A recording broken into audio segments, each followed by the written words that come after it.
everyone. Happy July 4th, everybody, or pre-July 4th, whether you're doing this fine Friday night.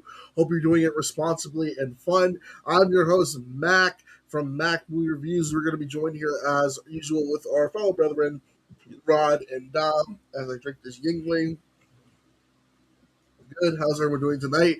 We got a special stream planned for y'all tonight. So, in celebration of Christopher Nolan's new film, The Odyssey, coming out within 2 weeks now, we're going to be doing a Christopher Nolan movie draft. So, we got our draft board set up.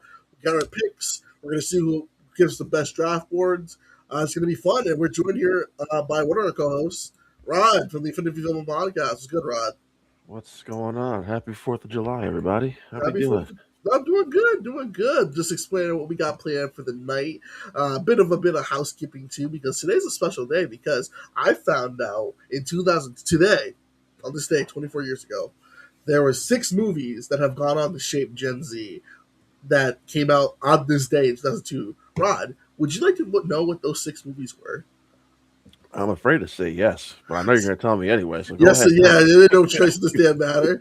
But the 6 movies that were released on July 3rd, 2002 was Lilo and Stitch, Hey Oh, Arnold, the oh, movie, Scooby-Doo, I like that movie. Men in Black 2, Yeah. Like Mike, and Hey, the Powerpuff Girls movie. oddly enough, Mac, I'm not going to lie. I kid you not. I was thinking, I was like, I kind of want to rewatch that Powerpuff Girls movie. I don't know why that thought came to my mind. I was like, I kind of want to watch it. It's a But good movie, actually. It's like a fun origin story. It's pretty dark, too, when you think about it it. was very dark, yeah. Oh my god! But I felt bad because, like, you know the story about the Powerpuff Girls movie, right? How they like didn't promote it and they put it in like July 4th weekend when it wasn't the way to go. Oh, so it was just set up to fail. Yeah, pretty much. Gotcha. Okay. Which is sad because I know like there was a time where like Powerpuff Girls was like the go-to show of Cartoon Network. It's funny because I've another like female centric show that was on Disney Channel. One of my favorites, probably my favorite on Disney was Kim Possible, Nice. and both those shows I feel like, well, I maybe not as much Kim Possible, but like Powderpuff Girls, I don't know. It just feels like they never really got their due, right? It felt like it was always overshadowed by something else. I think when it first came out, because I think Powerpuff Girls came out in it aired in 1998. So at the time, Cartoon Network didn't have like a lot of shows like they didn't have the Good Adventures of Billy and Mandy, Ed and Eddie, they had Cow and Chick and stuff like that. But like at the time, Powerpuff Girls was like the staple show. But then as we got into the 2000s, oh, I forgot Dexter. I'm sorry, shout out Dexter. Like it kind of fell to the wayside, definitely a little bit. Yeah, I'm looking at the movie right now. Mm-hmm. $11 million budget, $16.4 million total. I know it's just crazy. Of like, if it, do you think if it came out like a year earlier or 2 years earlier, it would have done better? So this came out in 2002. Yeah, the show was on since '98. Maybe. But also, the Powderpuff Girls didn't have like that pop culture phenomenon like a SpongeBob did. Because remember the That's true. SpongeBob movie came out and we were all jazzed. We were all ready to go see it. Now, I don't think it's fair to compare SpongeBob to Powderpuff Girls. That might be an unfair comparison. But maybe a more fair comparison might be like Jimmy Neutron. Maybe. Hey, Jimmy Neutron, people forgot that movie got nominated for an Oscar. Sure, because that movie was technically the pilot for the Yeah, show. I didn't even know that until I grew up. I said, "Oh wait, oh shit, I didn't even realize that." Like, what? Okay, like, and I love that movie because that wasn't that the movie that had that "We're the Kids of America." America, yeah, that Whoa! soundtrack when we were kids, that soundtrack was fire. All I had right. the PC game too for Jimmy Neutron, where you could wear Goddard as like a scooter. Oh, nice. But that show was so unhinged, Jimmy Neutron. Sometimes when you think about it, it's just like, Yeah, because you had one of the most unhinged side characters in Sheen. Like that, he was just so unhinged, man, in that show. And then I Carl also, being just like in love with his 40-year-old mom. It's just listen, he was like Jimmy's hi, Jimmy's mom, or like the amount of memes. Like my favorite episode. Oh my god! So Jimmy made those 2 robots who like wanted to delete yeah. everything. He's like delete, delete, delete, delete, and I was like that. And then like his dad thought he was the the last person on Earth. He had all the pies in the world. I remember that. My favorites were the Fairly Odd Parent. What was it, the Jimmy Timmy Power Hour? Oh yes. Yeah, they did like three of those. Those were fun Oh my because god. those were like our Avengers before the Avengers was a thing. Oh my god, that reminds. Remember back in the 2000s, we had the Nicktoons battle, like for like those Nicktoon crossover games, like SpongeBob. Yeah, I think they confirmed that those are canon to the shows because I think they mentioned the Jimmy Timmy Power Hour in the first game because there's three games. There's Nicktoons Attack of the Toy Box, and then there was okay. So it was the third installment of Nicktoons Unite. So it was Nicktoons Unite in 2005.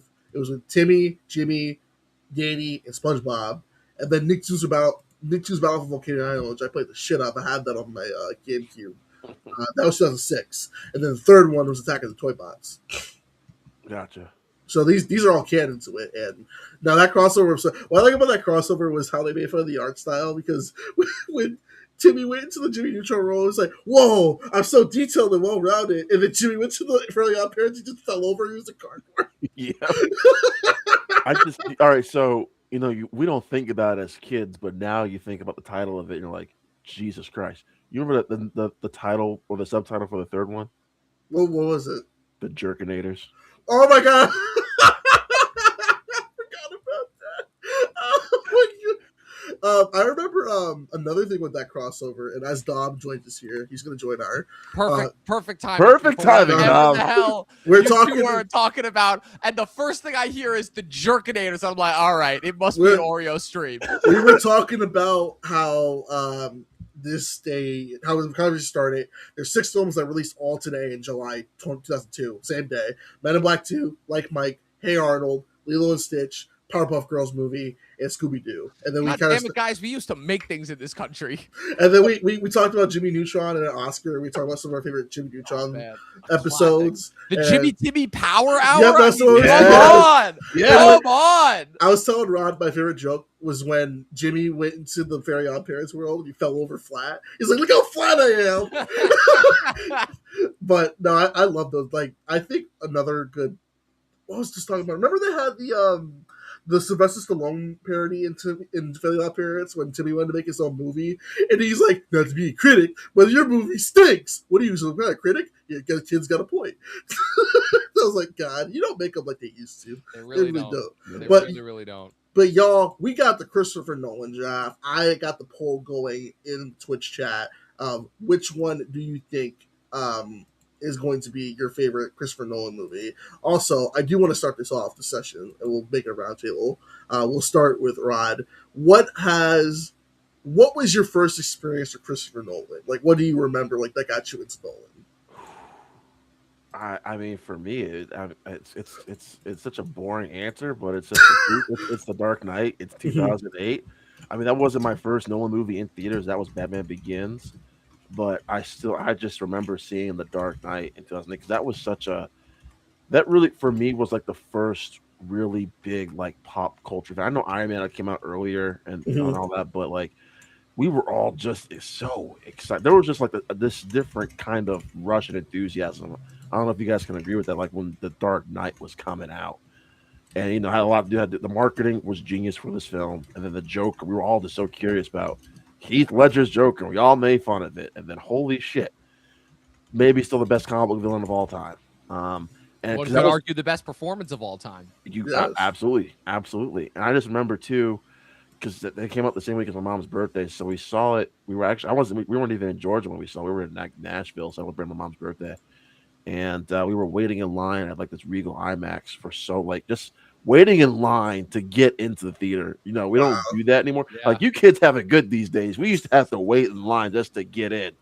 Thank God for reserved seating. I don't do that. Kids don't know how good they have it. They really don't. But like sometimes I just miss those days, right? Like when you have to wait in line, just shooting the shit with other excited fans, and that was one of those days. And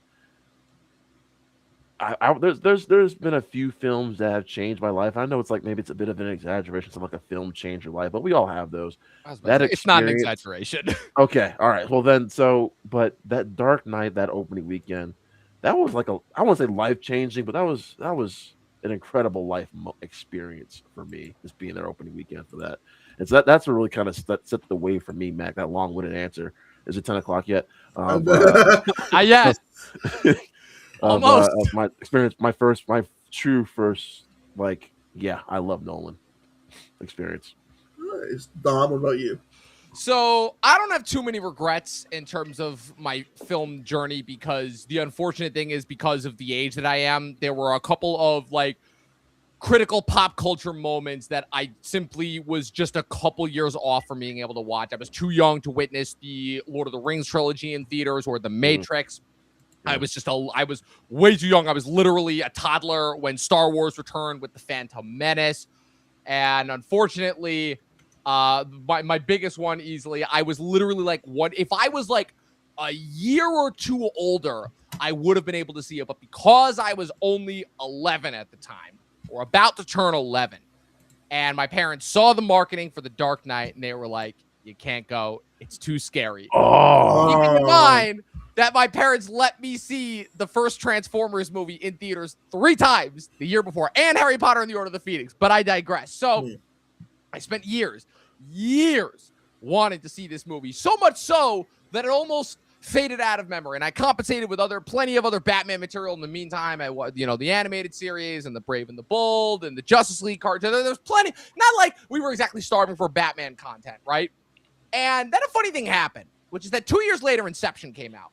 And Inception, like, even more so than The Dark Knight. The Dark Knight announced Nolan, right? But it was so tied in with the Batman mythos that Nolan, I feel like, really didn't become a name until Inception. And that's when the conversation starts to shift from Batman to Nolan. And that's when people start to go back, and that's when you start to discover, oh, what's this Memento movie? What's this Prestige movie? Oh, there's this weird movie that he did with Al Pacino that feels more like a 90s thriller than anything else. Mm-hmm. So you have all of those movies, right? And I remember we watched Inception as a Netflix DVD the first time, and I don't know why. I don't remember if I was just pissed off because we didn't watch a movie that I wanted to watch or what have you, but I ended up watching it, and I didn't finish Inception for years. I didn't finish Inception until like years later. And as such, it took me years to even come around on it, because I guess my whole thing was that, like, oh, well, it's easy to understand. They're just dreams. Because remember, that was one of the big criticisms of Inception at the time, was that, like, oh, like, it's too hard to understand. And I was like, they're just dreams. They're like levels of dreams. Why is that hard to understand? But anyways, I was 13. And so around that same time was when we finally sat down as a family. We watched, I remember this very, very vividly. These are core memories burned in my mind. We watched all 3 Indiana Jones movies, and we watched the first 2 Batman movies. And I love Batman Begins already. And then I saw The Dark Knight. My life has changed forever. Needless to say, I don't need to go into that anymore. Everybody on the internet has already done that. And then my senior year of high school, something happened. Well, then I saw The Dark Knight Rises in theaters, and that was already spectacular enough as it was, because I got to finish the trilogy, and that was cool. But for me, it was senior year of high school. There were 2 things that happened that fall of 2014 that, like, forever marked, like, my life. And the fact they literally only happened a month apart from each other should tell you everything you need to know. My grandpa passed away, and then 1 month later, I watched Interstellar in theaters.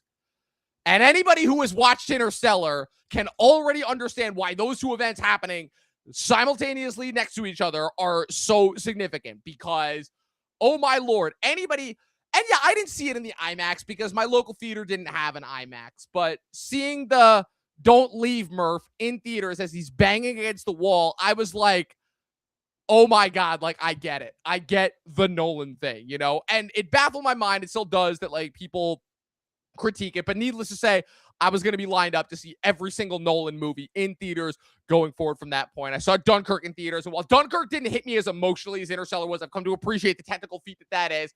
I literally went to a theater. I found the only open theater that was near me to watch Tenet in a theater as it was meant to be seen in 2020. That movie's a goddamn masterpiece. I will not hear anything against it. And I saw Oppenheimer. I saw it 3 times. The 3rd time I finally saw it in the IMAX. And yeah, I mean, he's the number 1, I would say, film director right now. Spielberg will always be Spielberg. Scorsese will always be Scorsese. Tarantino kind of lost it a little bit after COVID, but mentally, not as a filmmaker, hopefully not as a filmmaker, but a little bit mentally. The COVID brain, the Israel brain worm can do that to you. And yeah, but Nolan is the dude. He is the dude of our time. Denny is on his way there right now, but Denis, in a weird way, is kind of exactly where Nolan was when he was making the Dark Knight movies. He had his movies before Dune. They were all great. But Dune right now, he's in his Batman phase. And Denny, once he finally is able to make his big budget original spectacle that's separate from IP, then he will have his moment. But like it's nice to see Nolan finally basically being the David Lean of our time, I would say. And now he's literally coming out with the most epic story of all time, The Odyssey, which is opening in 2 weeks. And yeah, like he's the best there is right now. You're muted. Thank you. Y'all are gonna see my age. Boy. So man, perfect Oreo moment right there. Perfect. Being born in 1999, I didn't see Dark Knight. I didn't see Interstellar. I didn't see Inception. I didn't see Dunkirk in theaters. But I am already aware of the greatness of Nolan because I watched Dark Knight on bootleg as a kid. So activities like there. So I won't admit how I watched it on bootleg. I hope you meet Nolan someday and tell him that. Oh man, that would be the greatest. Well, Nolan, if you want to come to the hood and say, I'll give you my 4K copy at the barbershop, you'll be more than welcome. But officially, my first ever Nolan movie I saw in theaters, and that's why I kind of never can hate it, no matter what people say about it, would be Tenet. Tenet was the first Christopher Nolan movie I saw in theaters. My fucking guy. This was, I've been reviewing movies for about 3 years now, and I'm like, okay, I want to review a Nolan movie. I want to do a Nolan movie. And it was COVID. My dad's like, hey, theaters back open. We hadn't seen a movie since The Invisible Man that year. You want to go see Tenet? I remember they were hyping Tenet up so much. I remember they did the thing in Fortnite where they played like Christopher in the Dark Knight in like Fortnite. So I was interested. I said, okay, that's weird. And then Fortnite watches. I remember those. I was like, okay. And then it's funny because I'm listening to the Travis Scott song right now from Tenet, which was like on my iPhone going to work, like, ah! And I watched it. I was like, damn, that was a Christopher Nolan movie right there. And then I officially got to say I saw when Oppenheimer came out. I saw that opening weekend of Oppenheimer, and I saw that before I saw Barbie. And I can definitely say when I watched it in theaters, I went early morning, and it was like there was quite a bit of people. All of us was quiet because in that moment I realized, shit, we are watching like something truly unique here, and I'm like, this is like amazing. And I was like, damn, this is really like this is what people were talking about with like Nolan in theaters and stuff like that. This is like truly a great film, and I always love. That's why Oppenheimer and Tenet are probably like recently my two favorite ones that he's done in the last couple of years because they're so recent, and I have such personal experience with it, but. I mean, you can't go wrong with The Dark Knight. I am a Dark Knight Rises defender. Me too. I love that movie. Too. I'll even say I've had my thoughts about Batman Begins for all these years. That I think that it's the more unique of the Batman movies because of how it starts and how it's so different than the trilogy. But yeah, I still love Nolan, man. Nolan's is in my top 5 directors like of all time. I'm hoping that the Odyssey. I'm scared for it because general audiences, and I don't know how the hell they're going to react to this movie. I mean, you see the grifters on YouTube talking about black people in the Odyssey, Elliot Page in the Odyssey. Oh, this is historically accurate. I'm like, there's a fucking Cyclops movie. What are you talking about? Thank you. I'm like, guys, what are we doing? But I mean, I'll see. My dad and I were seeing Supergirl Wednesday, so I'm hoping to see the trailer in theaters one more time. And like, because I'm want to try to go there opening night because I just want to see. Like, I'm curious to see how the Odyssey is going to go because I'm like, is this going to be an example of a Disclosure Day where it's going to be like a director that we know, he's established, he's everything like that, but like, will the general audience accept this? You know what I got to say to all the people hating on it already before it's even come out? Pull a Logan Roy. Fuck them. Fuck them. You know, like I just think, Mac, that people just want to complain about something just to complain about something. I don't think those same people who are complaining are going to be there. We're probably going to see them in the theater Thursday night. Mm-hmm. So listen. And guess what? When the whole lot about nothing. Yeah, when the movie makes $1 billion, that ain't gonna matter shit. No, I still don't know if it's going to make $1 billion. I think at least 600 million. Oh, I think it'll be more than 600. It's interesting because I mean, this will be the ultimate test because the fact of this will ultimately prove did Oppenheimer only make the $1 billion because of the Barbenheimer. That will ultimately be the true test. I don't know though, because I was gonna mention this too. You know, you mentioned the 70 millimeter, Dom. This was actually my first 70 millimeter IMAX experience. I got the film strip and everything, kept it saved. My fucking guy. Let's Yeah, go. so Cinema lives. I lived, or I lived. I saw one. I've seen one other film in 70 millimeter IMAX, and that was the Project Hail Mary thing I texted you about a couple months Oh ago, shit! which was amazing. Sure. So I am going to see this. It's not my opening night. I wasn't even going to try to get opening night tickets for Yeah, no. 70 millimeter. So I'm doing Dolby opening night, but I'm that Sunday I'm doing the 70 millimeter IMAX at 7 a.m. So Yep. Shit. Yeah, thankfully, You're gonna my boy Jack was a trooper. He got me and Nathaniel Ahart tickets to Oppenheimer that Saturday. Odyssey that Saturday in 70 millimeter, and then I'm just seeing it in regular on Thursday night, just so I could like get it the opening night feel. And then I'm probably gonna try. It's gonna be tough. I'll probably have to wait a month, but I'm gonna try and get it for the 70 millimeter IMAX in Lincoln Center for my birthday, the same that I did Oppenheimer 3 years ago. that theater right now is at the top of my bucket list to go to. The Lincoln. Bro, Lincoln I Theater. will say I've seen a couple movies there. I saw Princess Mononoke there last year. Worth it. I crossed one off in New York, which was the Empire 25. I was so excited, and I was like, "Oh, this is this That is one's like at disgusting." the bottom of the list. Let me put it this way.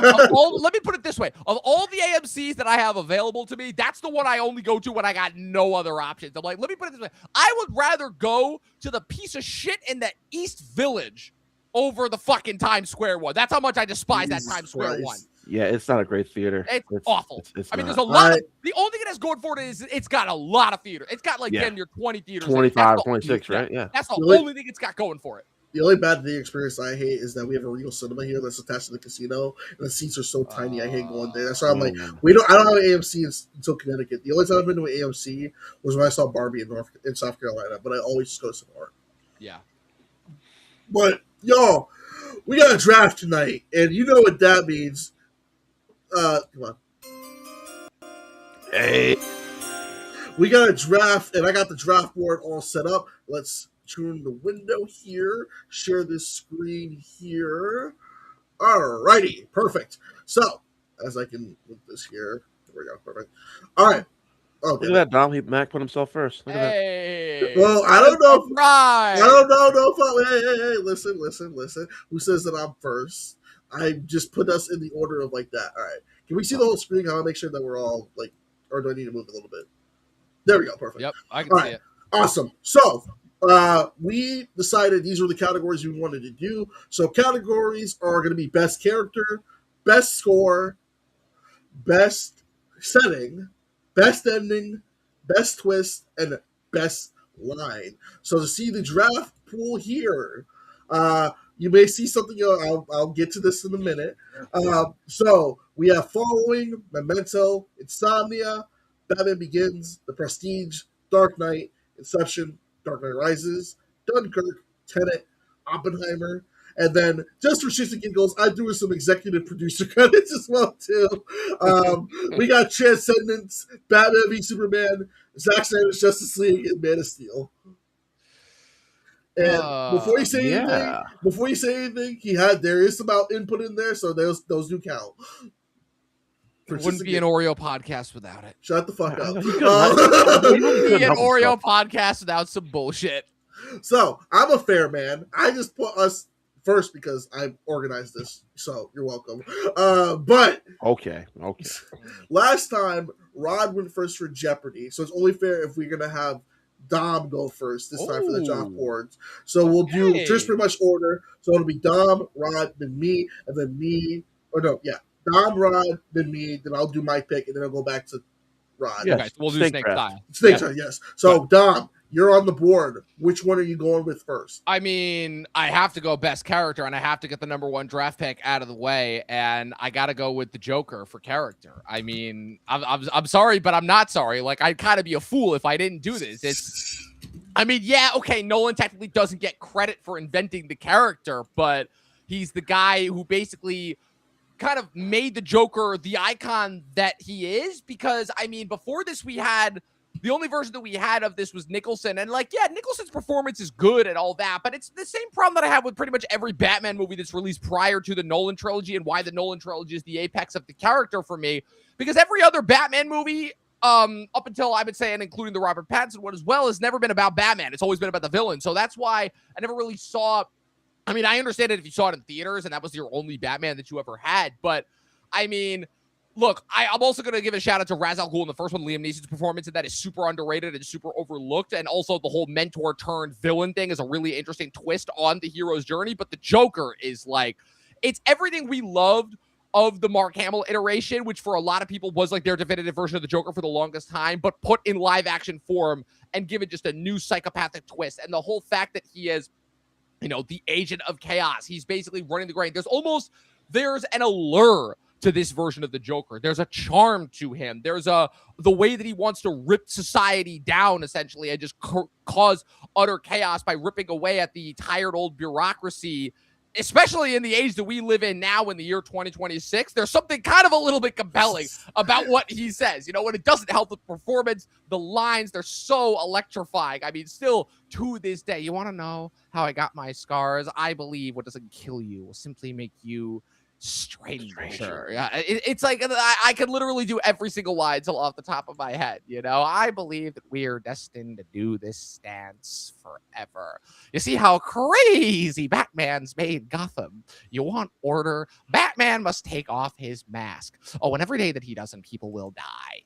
I'm a man of my word. I can literally do Joker quotes for like the whole rest of this stream, and we would be fine. But I rest my case. Joker from Dark Knight, best character. Considering if you go on the Wikipedia page, you just read about the Dark Knight and how many people were influenced by Jared. Ooh. I mean, I'm willing to excuse a lot of bullshit on this pod, Mac. You almost crossed the line there. Ooh, shit. Okay, you almost crossed the fucking line. Heath Ledger's performance inspired pretty much everyone, and it's even sadder to think of like where his career would have gone after the Dark Knight, because he was going to be set up for like pretty much all the way to his 40s at that point. And, I think, too, another what makes Joker's character so great is the fact that, like, there's so many layers to it. Like, even to this day, there are people making, like, hour-long videos about, what was his motivation? Did he really have a plan and stuff like that? And it makes you curious to see what he would have done in The Dark Knight Rises, because there's no way that he was just going to be in one movie. He would have come back. But if anything, and again, not to make light of an actor's death, because this has only happened with me personally one other time, and that's with Paul Walker and my beloved Fast and Furious franchises, but it really sucks because it's so tragic, but there's something about the tragic passing of someone that young that will help the character live in infamy. And I really hate to bring this up, but there is something about it where I'm like, would the character and the performances been as iconic if they had lived? I don't want to think about what the possibility is, but it's something that always crosses my mind, And there's something about the fact that he literally died. I know it was the drugs, but the fact that the performance literally killed him, like that, I'm like, yeah, there's a reason why this is hailed as the greatest performance of all time. Rod, you're on the board. What are you doing, man? So, let me ask you this real quick. So, Dark Knight can't be used ever again? Not in the best character category. Okay. Okay. So once we pick a character, it's off the board for that specific category. Yes. So that's I should have probably went through the rules. I'm sorry. So yes, in terms of which film you pick, you don't use it for that category. Okay, got it. Okay, so yeah, so like I'm saying, Dom can use it again for. Yeah, so I can use it again for the other categories. Just okay, that works. That works. Okay. But particularly that category and stuff with you. Okay, all right, because I really wanted to do Harvey Dent, but I can't now. Thank you, Dom. Oh, I'm sorry, Mac. I'm sorry, Rod. Oh my God. Okay. Wrong black person. I wasn't paying attention. I'm sorry. God damn it. Oh man. Oh boy. Instantly.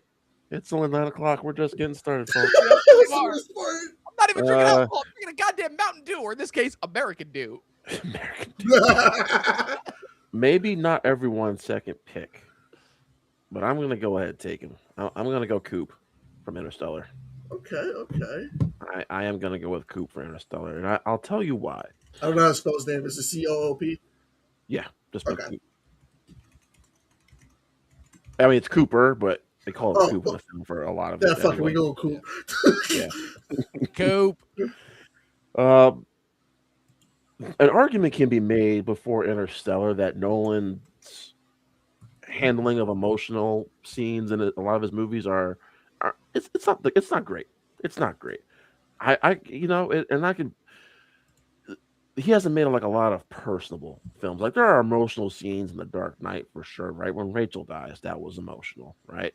That was Really, pretty because funny, maybe actually. Aaron Arkart's performance, yeah, his reaction to Rachel dying Yeah. was heartbreaking, well acted, Mhm. right? Um, but up until that point, even well, I don't know, Dark Knight Rises has some pretty good emotional moments, and Inception. Shit, all right, this is going against my argument, but anyway, nothing to the level though of what Interstellar put us through. Like, there's no Coop watching his kids grow up and just watching him react to that in any of his movies prior. And just that scene alone, from an acting standpoint, right? This man literally decides to sacrifice watching his kids grow up for the betterment of not just his own family, but for the sake of the entire world. And I feel like Coop is one of the more relatable characters that Nolan's done in his films, in his films too. And you know, it's hard. You know, it's hard to relate to Batman, right? Bruce Wayne. We're not all billionaires with gadgets and stuff like that, or even Inception.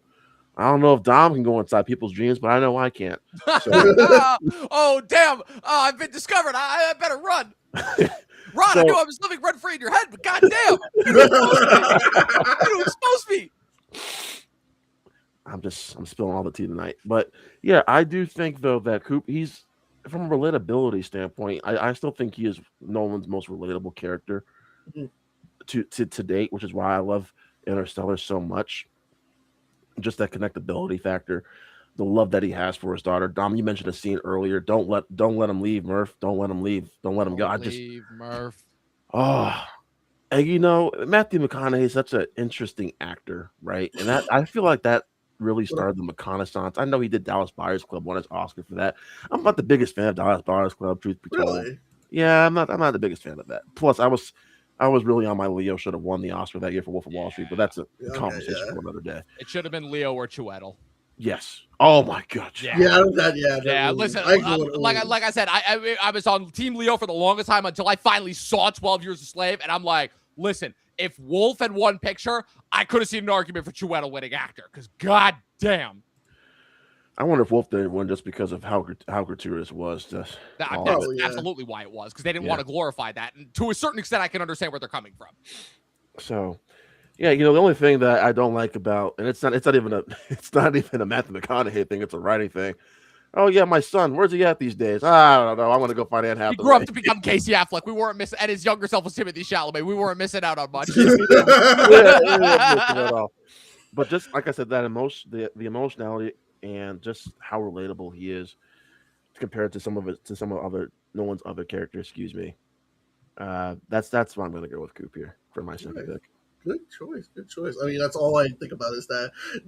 No. I was like, you all, the internet has fucking ruined another great scene. I hate you all so Yep. much. You know, if your camera wasn't on, I think you were taking a shit or something, Mac. I don't know.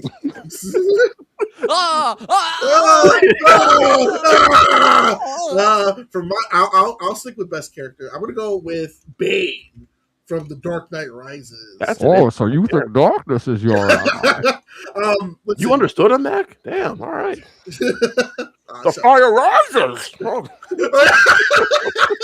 Oh yes, the fire rises. Listen, it was impossible a lot to follow up from Heath Ledger's performance, but Mhm. I think the one underrated aspect about the Dark Knight trilogy is that I feel like all the villains are really good.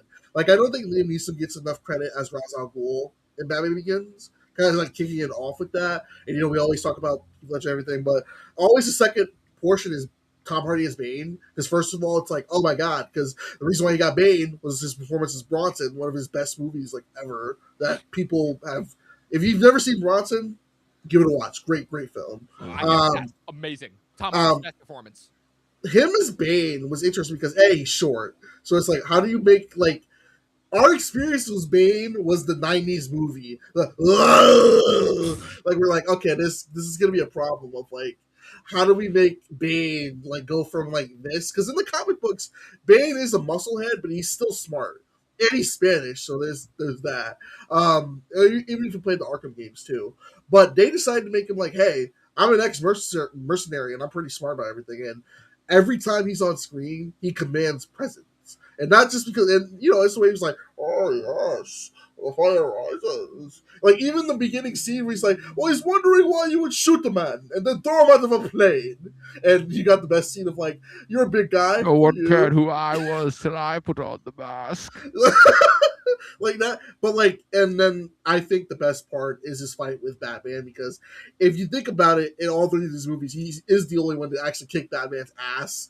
And so it's like, oh yes, I was wondering what would break first, your spirits or your body. And who can ever forget the stadium scene where he's like the corrupt and everything is like, and then like Tom Hardy was just having fun with it, and like his speech in the stadium coming out after the explosion and the ad lib part was like, what a lovely, lovely voice. You're like, shit, like he's the villain that actually, like, if he make an argument, he actually won. He kind of continued Joker's plan. He won.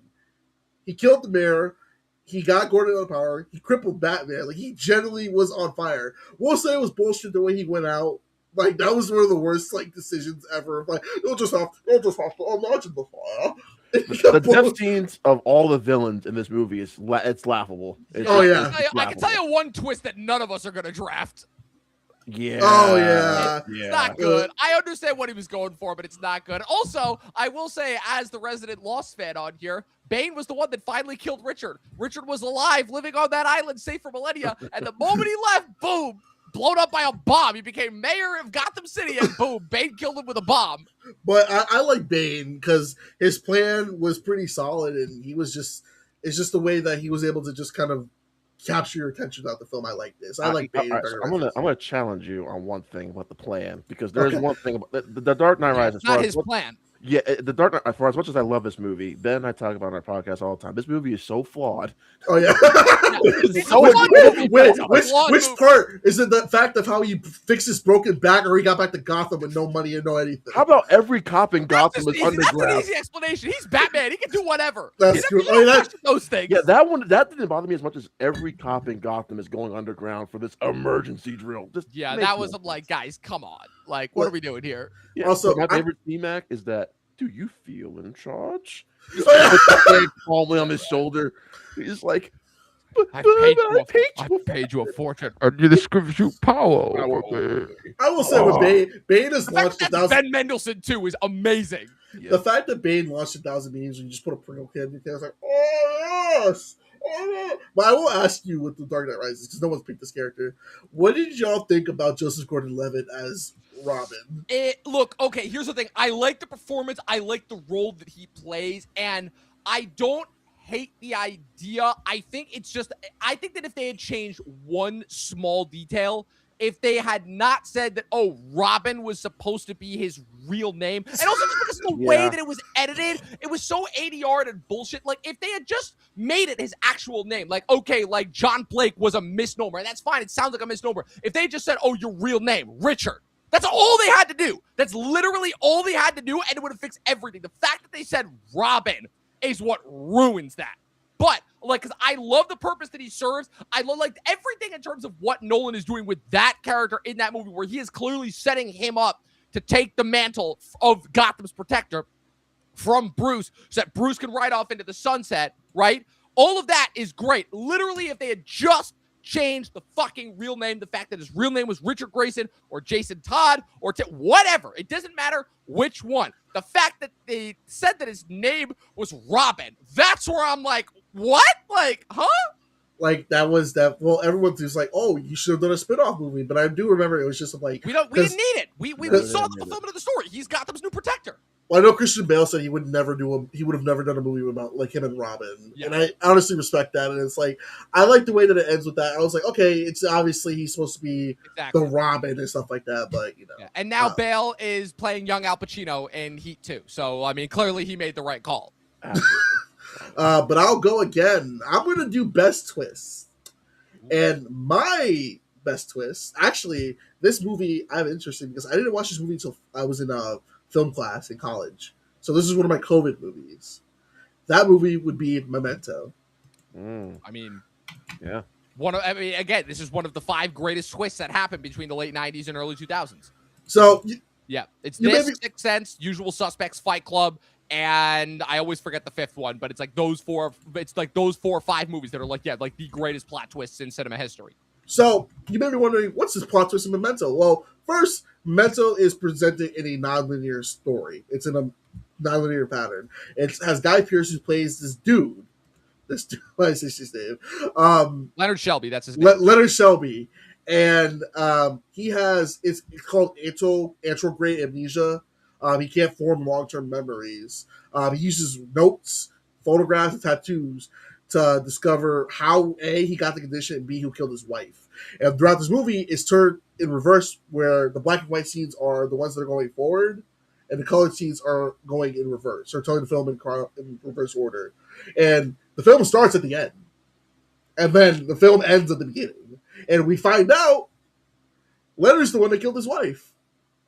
And he's been crafting this whole narrative of like, oh, who's the one that did it and everything. And even Joe Pantoliano was playing a detective. He's like, you're the one that killed your wife and you just don't want to know the truth.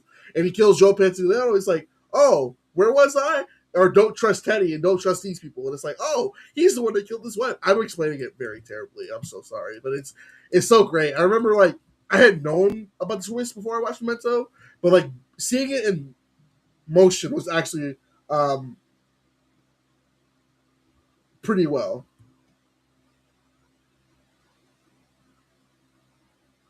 I can't tell if Rod froze or not, but Oh no, he's here. No, I'm here. Okay. I'm Yeah. just on mute. Yeah. No. yeah, no. This was one of the last 3 Nolan movies that I had to watch during COVID, and it's a masterpiece. It's an absolute masterpiece. I'm gonna go more in depth on this when I go live with the Lukes in order to talk about the Nolan retrospective. But a fun backstory is basically this movie. The idea for this movie originated on a drive between him and his brother Jonathan, who is, or as he refers to him as Jonah, who is famously co-wrote a lot of Nolan's early movies with him and is also the executive producer / creator for Westworld and currently on Fallout. And basically it's where Nolan, I believe, had the idea for, I don't remember if it was the murder mystery, the nonlinear, or the anterograde narrative, but Nolan has obviously been obsessed with differing even before the obsession with time. I would say his obsession is from differing perspectives and like how different people's perception of things can affect the audience's perception of a narrative, because he does something very similar, although not quite to the extent with Memento, with his first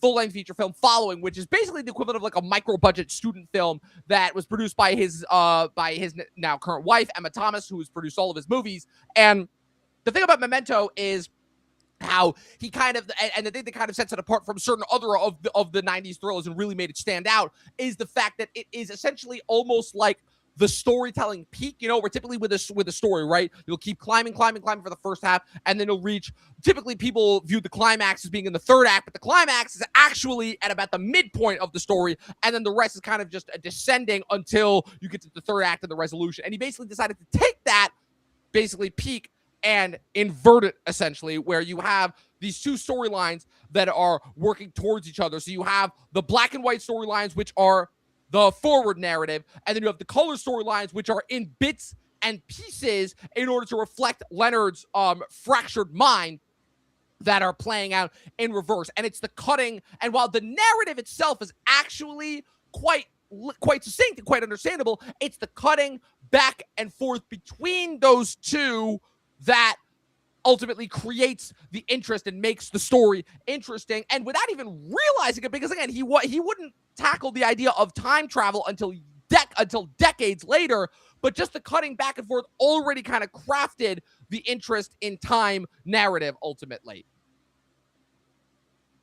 Rod, your thoughts? So funny enough, Memento, I was also late to the game on, and I think I saw this like actually almost after I saw Interstellar, I think, which was that was 2014. So yeah, this was a college movie for me. Didn't like it. I didn't love it the first time. I'm not gonna lie, guys. I was like, and maybe because I'm riding the high of like Interstellar and Inception and Dark Knight Rises. I'm like, That's all right. That's okay. And then I watched it again. I'm like, all right, I see the brilliance here. I see the genius here. That's a really good movie. The I s- most, yeah. Sorry, keep going. no, I was just gonna say it's still not on like my top tier of Nolan. It goes in that next category, but this is a. I mean, everything Dom said is absolutely true.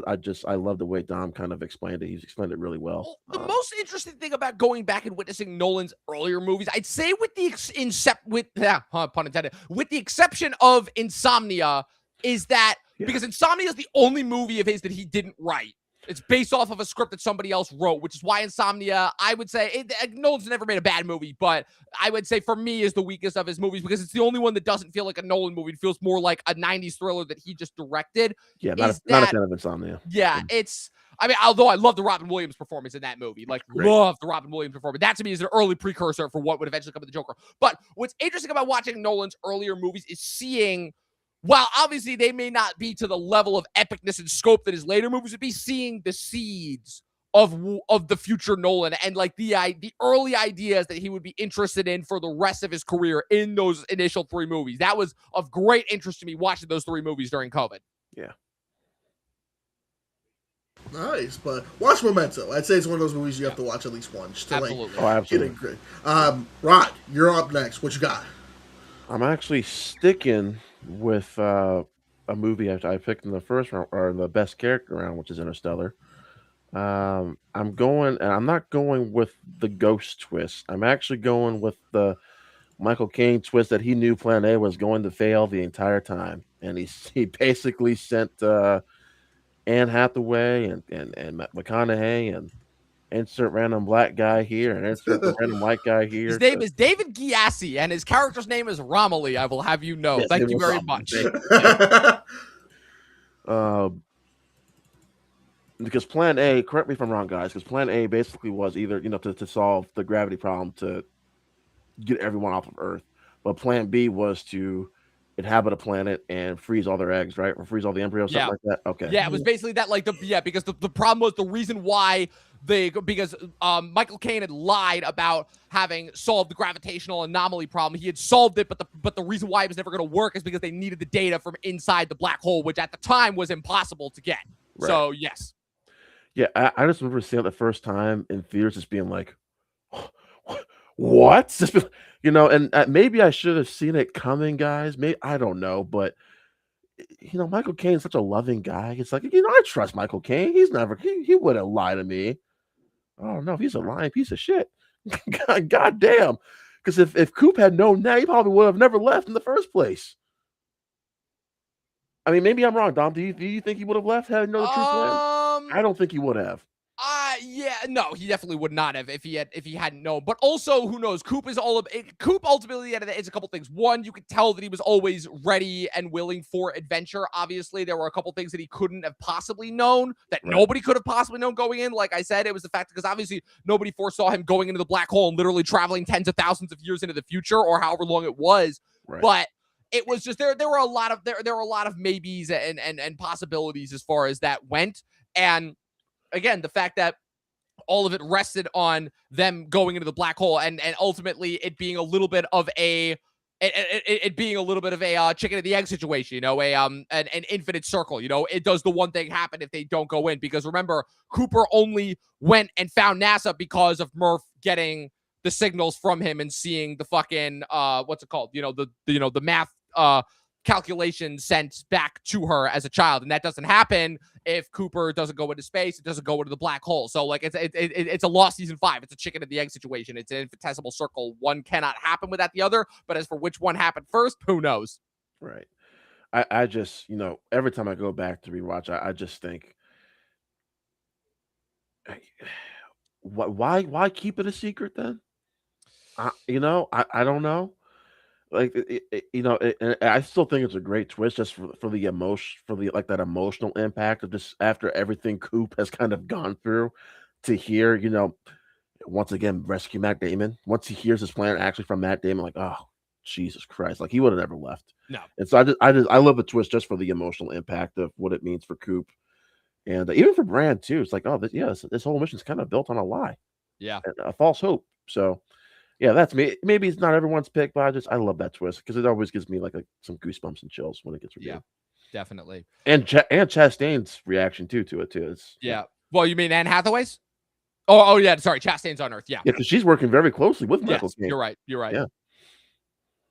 All right, so it's my pick now. I get 2. Yes. Okay. Ooh, this is interesting because I was fully expecting you to take something that I thought was going to be off the board. Well, first things first, I'm going to take my twist and fill that out, and I'm going to go with The Prestige, which up until I would say was probably Nolan's last great twist because I don't think that Nolan had a great twist. I mean, he had some solid twists, The Dark Knight Rises notwithstanding, but nothing like as great and as flippant and timey-wimey as The Prestige. Again, The Prestige had that weird spot of kind of being like the forgotten Nolan movie for years because it came out in between the 2 Batman movies and then obviously got rediscovered once Nolan became a big name and people went back and looked back at his filmography and he was like, wait, they did a rival magicians movie with Christian Bale and Hugh Jackman, and then you actually watch the movie and you're like, whoa, this movie's like amazing. It's so well written, it's so well paced, this tale of rival magicians that are dueling on what started their petty rivalry, and then you discover that the one is trying to figure out how the other one did this trick so badly that he literally ends up recruiting Nikola Tesla himself, played by David Bowie,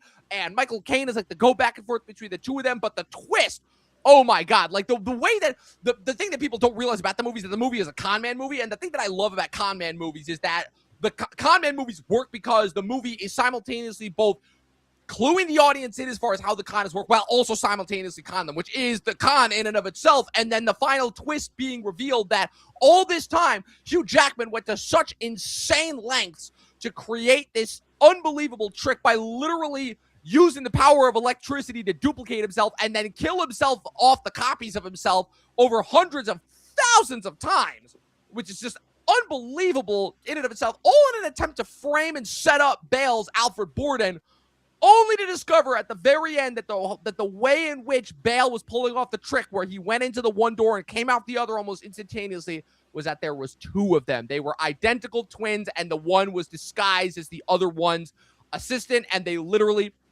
lived each other's simultaneous lives.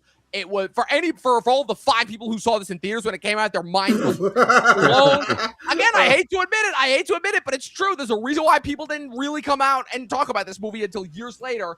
And yeah, their minds must have been blown. Even knowing the twist, I knew the twist for years going in. Like, my mind was still blown just because of the execution, because you see Bale get hanged, and then Jackman's walking about the street, strutting his stuff, and then all of a sudden he sees something and he goes to investigate and he gets shot, and all of a sudden Bale comes out of the shot and you're like, what the fuck? We just saw him die. What the hell? And then he explains everything and you're like, and all of a sudden everything that you've been seeing throughout the movie makes sense now. And the way that he explains the thing, the one Bale was in love with Scarlett Johansson, the other Bale was in love with Rebecca Hall, which is why Rebecca Hall was driven to insanity and why she could never tell which Bale was in love with her, because only one of them was. It's an unbelievable movie. It's an unbelievably written script. I apologize if nobody has ever, if I spoiled it for people who have not seen it, but I highly recommend it. If you have not seen it, go see The Prestige. That is easily, again, it's between Memento and Prestige as far as the greatest twist that Nolan has ever done. And then for my second pick, this is tricky. What's the next category we're doing? Do we know? I was about to say, I assumed that it was just whatever we picked, and I was going to go with score. Yeah, whatever you want. Yeah, I was going to go with score, and because there's 2 clear, obvious ones on the board.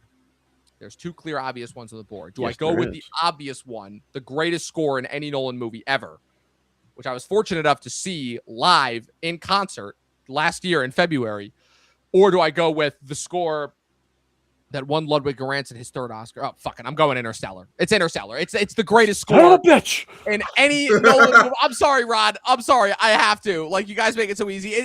I mean, Hans Zimmer even said it himself, and I heard it from the man himself last year when I saw it live in the Barclays Center. One of the 5 greatest moments of my life, witnessing Hans Zimmer live, like back-to-back Dune, Man of Steel, Wonder Woman, fucking Gladiator, Last Samurai. Dark Knight felt like a fucking German punk concert, metal concert.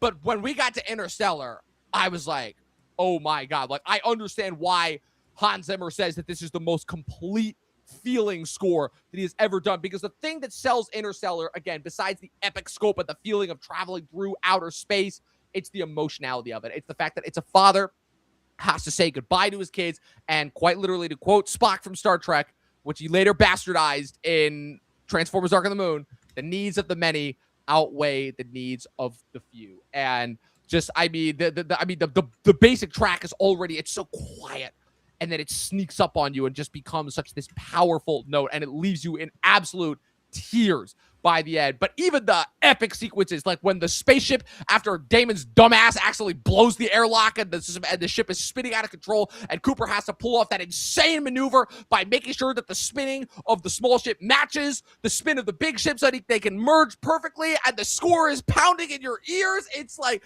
it's epic. It's full. It's so full. Zimmer only collaborated one more time with Nolan after this on Dunkirk, and his Dunkirk score is unbelievable. And then Ludwig Göransson has done the last two scores and will continue to work with Nolan on the upcoming Odyssey. But I mean, yeah, this is the greatest score that Hans Zimmer has ever done. This is the greatest score in any Nolan movie. We're still thinking about it to this day. When I think about the amount of TikToks and YouTube shorts that I have seen set to this score, it has to be Interstellar. It has to. Nice. And Rod's back. I just want to interrupt this stream for a second to why the fuck are people already blowing fireworks? God damn. Oh man, so it's not just me. I thought that was just me. No, there are fireworks going off right now. Damn it! Like, come on, man. So you don't give a shit. It's July 4th weekend. It's a whole weekend. Blow shit up all weekend. Especially here in Brooklyn.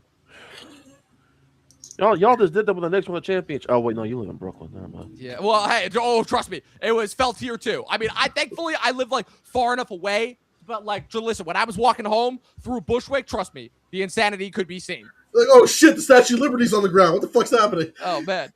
No, I was they're like, why is there a bulge in the Statue of Liberty's stomach? Like, what's going on here? Oh shit. I was low key expecting to hear like something on like CNN of like that something happened to the Statue of Liberty. I mean, for the most part, it was just the usual insanity at Times Square. Like, my brother was there. He saw the bus getting flipped over. He saw them like climbing up on shit and on signs and stuff. Like, yeah. Gotcha. Oh, is it my turn? Yeah. Yes, it is, Rod. What you want? Well, I want a lot, but you know, we can talk about my wants later. I will go with. I really want. It's a Ludwig Göransson one. I'm between two, because one I think is very much underrated, and I could talk about it all day long. But I gotta go Oppenheimer. I have to. Yeah. That Oppenheimer score is. Fuck! Look at that. I took Max. It's perfect. It's perfect. Yeah. That's how draft is supposed to go. We're supposed to steal. I love it. Listen, this score, the movie itself is fantastic, but the music here, guys, almost tells the story as much as the actual film itself. It feels like its own film. And I just remember when I heard what's the piece called, Dom? Can you hear the music? My God. It's the openings track. Yeah, I know. I think that's what it's called. Can you hear the music? I think that's what it's called. So, and it punches you right into the movie. And then just the building tension of the when it's called Can You Hear the Music? Yep. Yeah, I listened to that a lot. Dom, can you look up for me the piece?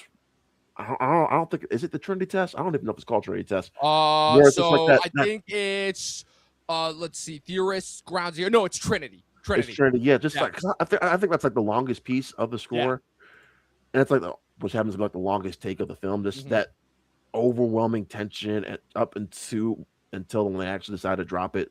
Yeah, it's just you just felt the dread and the tension and the stakes. And I mean, look, you know what's going to happen, right? We all know, but even then, just sitting down, I felt uneasy for them, and I think that's all because of the music. There's another piece in here too. I think I know where you're going with this. Do you? I don't know if you do. Maybe I don't know. It happens in the beginning. A lowly shoe salesman. Fission. I think. Oh no, it's called Lowly Shoe Salesman. You're right. Shoe Salesman. I do like Fission though. Yeah, that one I do like. There's another one I wrote down here too. Project American Prometheus Atmosphere. Yes, American Prometheus. That's what it is. Yep. American Prometheus. I love that one too. And this is the Manhattan Project. I love that one as well. I am the entire death, the destroyer of worlds. Yeah, an argument can be made. This is the best score of the decade. Yeah, it might honestly be the best. It's between this and Dune 2 so far for best of the decade. I just love how I'm curious to know what this watching this movie is like without the score. Is it as impactful without the score? I I'm, don't I'm think curious. I don't know. I don't know Yeah. because a large part of this movie is the score. For me, the one that I always come to, because all those tracks are great, but for me, the one I come to is the end bit. I mean, it's corny, it's generic, I know, but Destroyer of Worlds, which plays when he gives that line that ends, because I am famously down on the third act of this movie. Oh, and it's not for the reason that people say it's not because it becomes a courtroom drama. It's because the Downey Jr. being the evil mastermind behind everything is supposed to be a twist when it's not even just we know it history. from history. It's set up from the beginning. It's Yeah. so obvious. Yeah. Like Yeah. for the moment that he insults him in the beginning, it's so fucking obvious that it's him. Like I'm like, What I love a twist.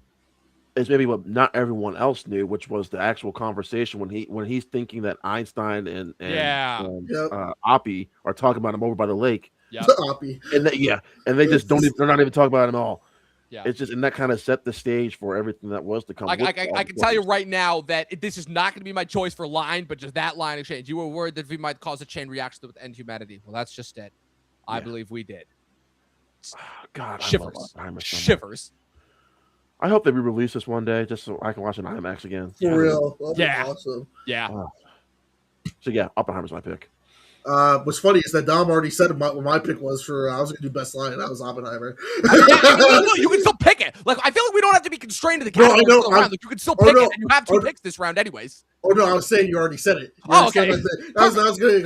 Yeah, like I said, I wanted to say that because I knew I wasn't going to pick that line anyways. I love that line, but it's not my pick.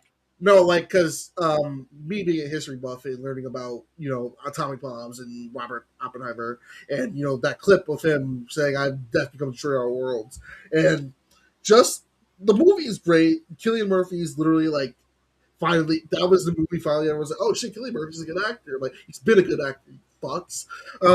But him saying that to Einstein and just his look of like, what have I done?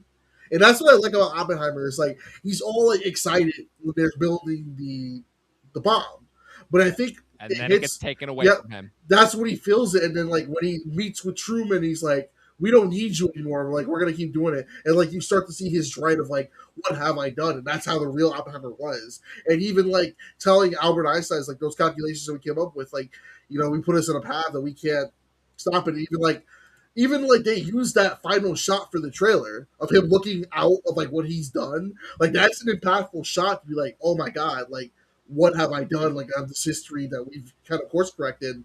The nuclear bomb is kind of like the big boogeyman in the closet when it comes to warfare. And that last line, because even Einstein in real life was like, if you make atomic bombs, it's going to be humanity's downfall. And I think when he said, I believe we have, that's kind of just saying like, yeah, we set a course of destruction that we can't put back in the closet. And I was like, shit, like that hits like hard, especially nowadays. And such a great fucking line, man. Oppenheimer is like fun fact, Oppenheimer got me hired at my job because my old manager had saw it in the theaters. I told him, yeah, I review movies. I loved Oppenheimer. He's like, holy shit, I love Oppenheimer. And we spent the entire interview talking about Oppenheimer. There you go, man. That's the power of Nolan. That's the power of cinema right there.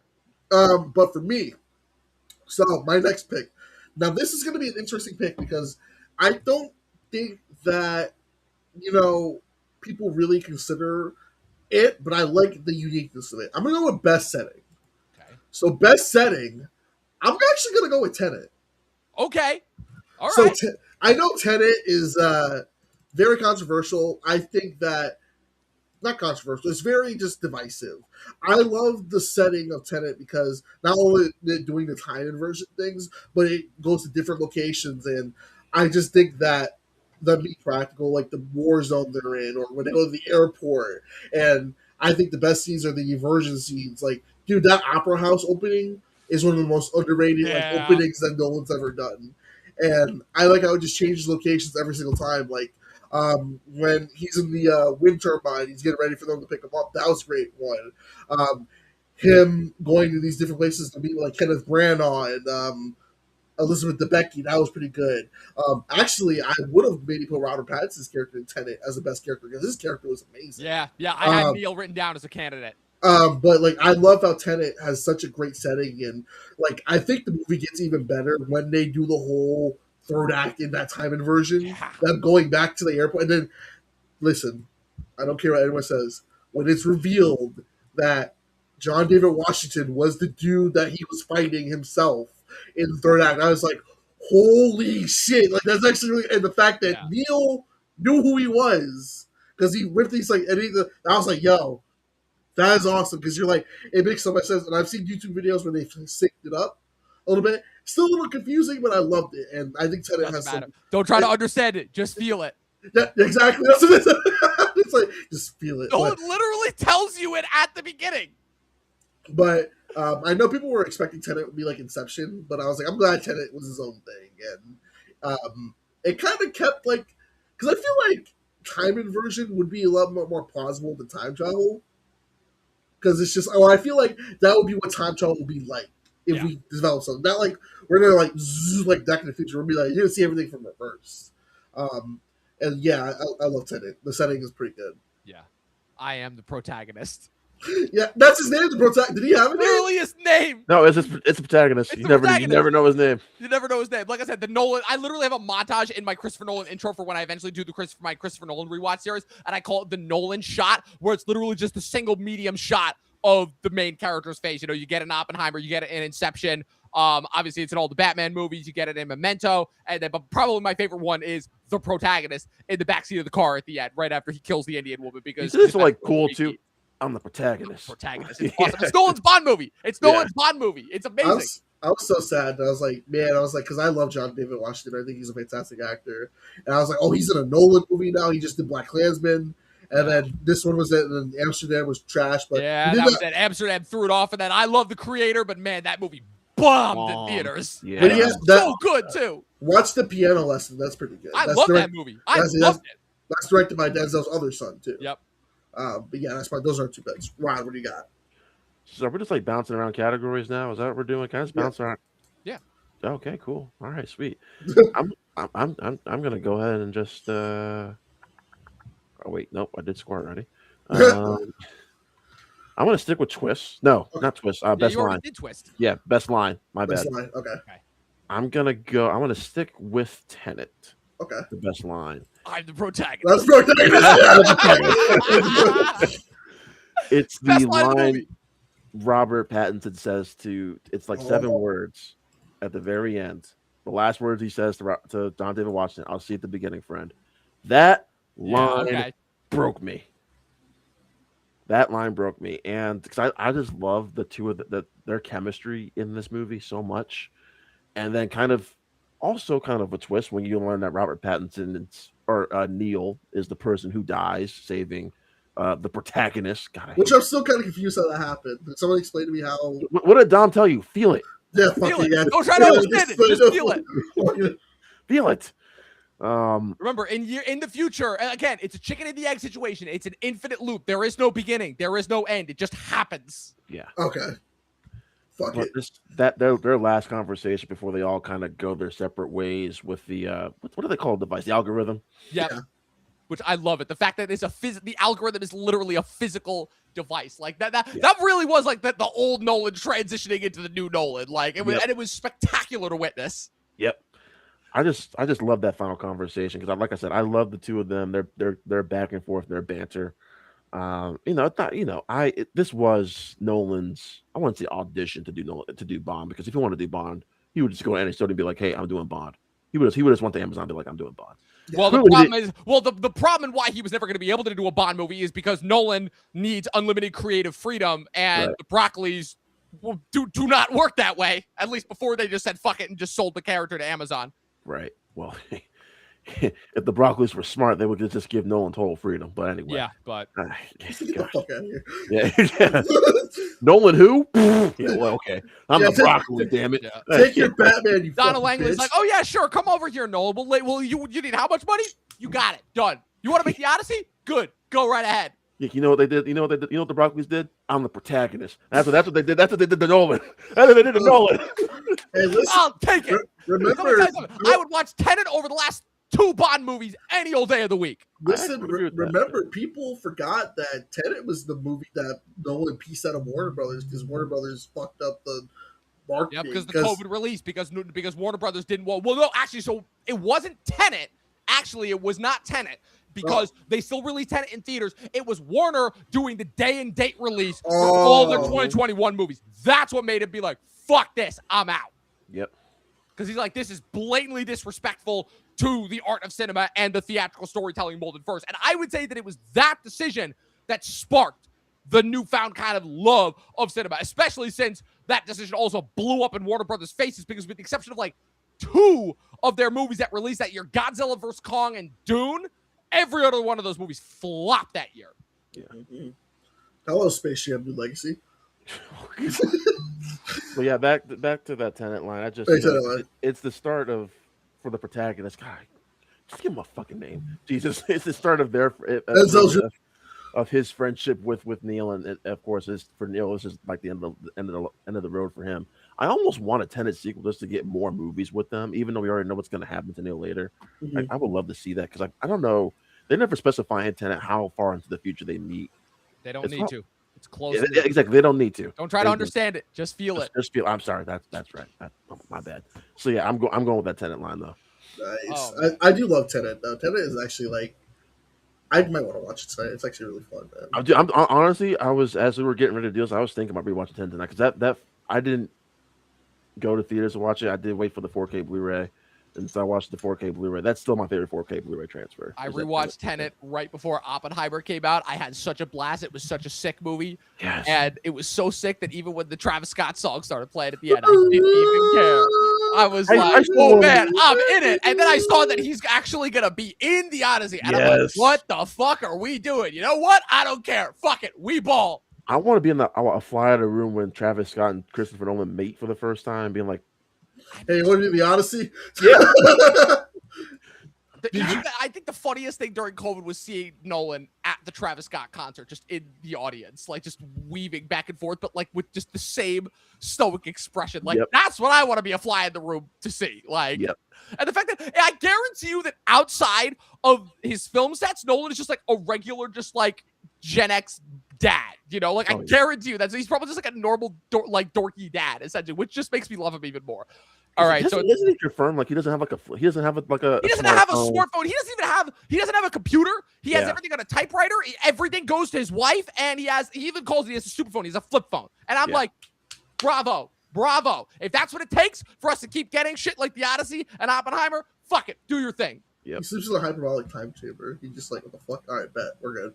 All right, Dom. All right, you have best setting, ending, and line left. All right, so I'm going to go with line first, and the reason why I want to go with this one is because I've got a lot of options that I got to run through, and I'm going to be working through a lot of stuff. So the obvious one, why so serious? I'm taking that off the board. I'm not taking that one. Okay. Because that one's too obvious. I also wanted to go with another kind of, again, off the beaten path one, because I feel like this is the one where nobody remembers any lines from this movie, but this line just in and of itself just has a lot of particular meaning for me, which is we all lie to ourselves to be happy from Memento, which I mean, I feel like anybody living in the year 2026 can relate to that, but that one's off the board as well. So I'm just running off. Okay. Now these are the contenders right here. These are the fucking like real contenders. So Mac, you already took one of my contenders. So I'm going to knock that one off the board, which is the Oppenheimer line, which brings it down to 3 for me. The number 3 option, not Don't Leave, Murph. It's because it echoes to me the greatest episode of television of the 21st century, possibly The Constant from Lost. When Desmond says, I love you, Penny. I'll always be there for you. I will find you. When Coop finally reunites with Murph at the end, now an old woman played by Ellen Burstyn, and she tells him, you were my ghost. I mean, just that one right there. That's my number 3. My number 2, ultimately, this is not the one that I'm picking, but at the end of Inception, when Dom finally finds Sato all the way down in limbo, and it is the moment that kicks off time and delivers what I'm going to pick for my second option, which is come back with me so that we can be young men together. Boom, they both wake up. Cue time. That's what I'm taking. I'm just getting that out of the way right now. That is what I will be taking for ending, which is Inception, because Inception easily is the greatest ending that Nolan has ever done in anything, because I will never, ever, ever forget watching it this past year. I have this tradition where every year on New Year's Day, I watch a movie from the year 2010. I don't know why. I believe that this tradition started during COVID when I rewatched Social Network in New Year's Day 2021. off the 10-year anniversary of that. And so every year I've been rewatching a movie from 2010. This past year was How to Train Your Dragon. 2023, I think, was Toy Story 3. But I remember 2024, I was into 2025. I was sick as a dog. So that would have been How to Train Your Dragon would have been this year, 2026. But 2024 ending and coming into 2025, I was literally laying on my deathbed. I got deathly ill for the ending of 2024, just to kind of cue up the fuck you year that I had that year, basically. It was the year that my parents got divorced. And I got sick 2 days after Christmas and literally was bedridden for 3 days straight. I could not move. I could barely eat. And I'm like, I got nothing to do. And I was just watching movies nonstop. And I put back on Inception. I'd seen it a couple times by this point, but I wanted to watch it again, just to like see if after having watched and experienced with Nolan everything that I experienced for the last couple of years, but that ending, I mean, the movie's already pretty great leading up to that point. But all the high stuff and all the timey-wimey stuff, that's all fun. That's all fun and games. It's good. But the real emotion is once you realize that, oh my God, in a sequence very, very similar to Albus Dumbledore and the regret that he was living with for his entire life, the regret that you realize that Dom was living with, and you realize that the manifestation of Maul was not this like kind of ghost that kept haunting him. It was the manifestation of his own guilt of ultimately being the one who, by trying to save her, ultimately doomed her. And so once again, Nolan's obsession with the infinite ending going circles, right? Where in order to finally let go of his trauma, he goes and rescues Sato. And in order to prevent him from being trapped in a hell like Dom has been in his entire life, like I said, he says the line, come back, so we can be young men together again. And it kicks off time. And you have that amazing sequence where they wake up and Dom is walking through the airport. And he finally reunites with his children for the first time in years. And again, he knows it's not a dream because he finally sees their face and they run around and they hug him and time is blaring. And I was bawling my eyes out, being like, I get it. I finally get it. And I finally understood that, like, even though he still does the top at the end and the movie cuts, it pulls the Sopranos thing where it cuts right before the top drops, so you have no clue if it's a dream or not. I don't think it was because I saw it jiggling just a little bit. It would have been spinning infinitesimally if it was a dream. And I'm like, it doesn't matter. It doesn't matter if it's a dream or not. The narrative is over. He got what he wanted. He's back with his kid. So that is why Inception is my pick for ending. And all of this is to lead up to my line, my best line. It is the line that has stuck with me since I saw this movie when I was 13 years old because it's so simple. Brilliant. It is. Why do we fall? So we can learn to pick ourselves up. That is what I heard that line when Alfred says it to Bruce. And Batman Begins is notorious. Again, everybody on the internet has made fun of it for being like, oh, Nolan just only wrote half a script because he just rewrote the lines. It's poetry.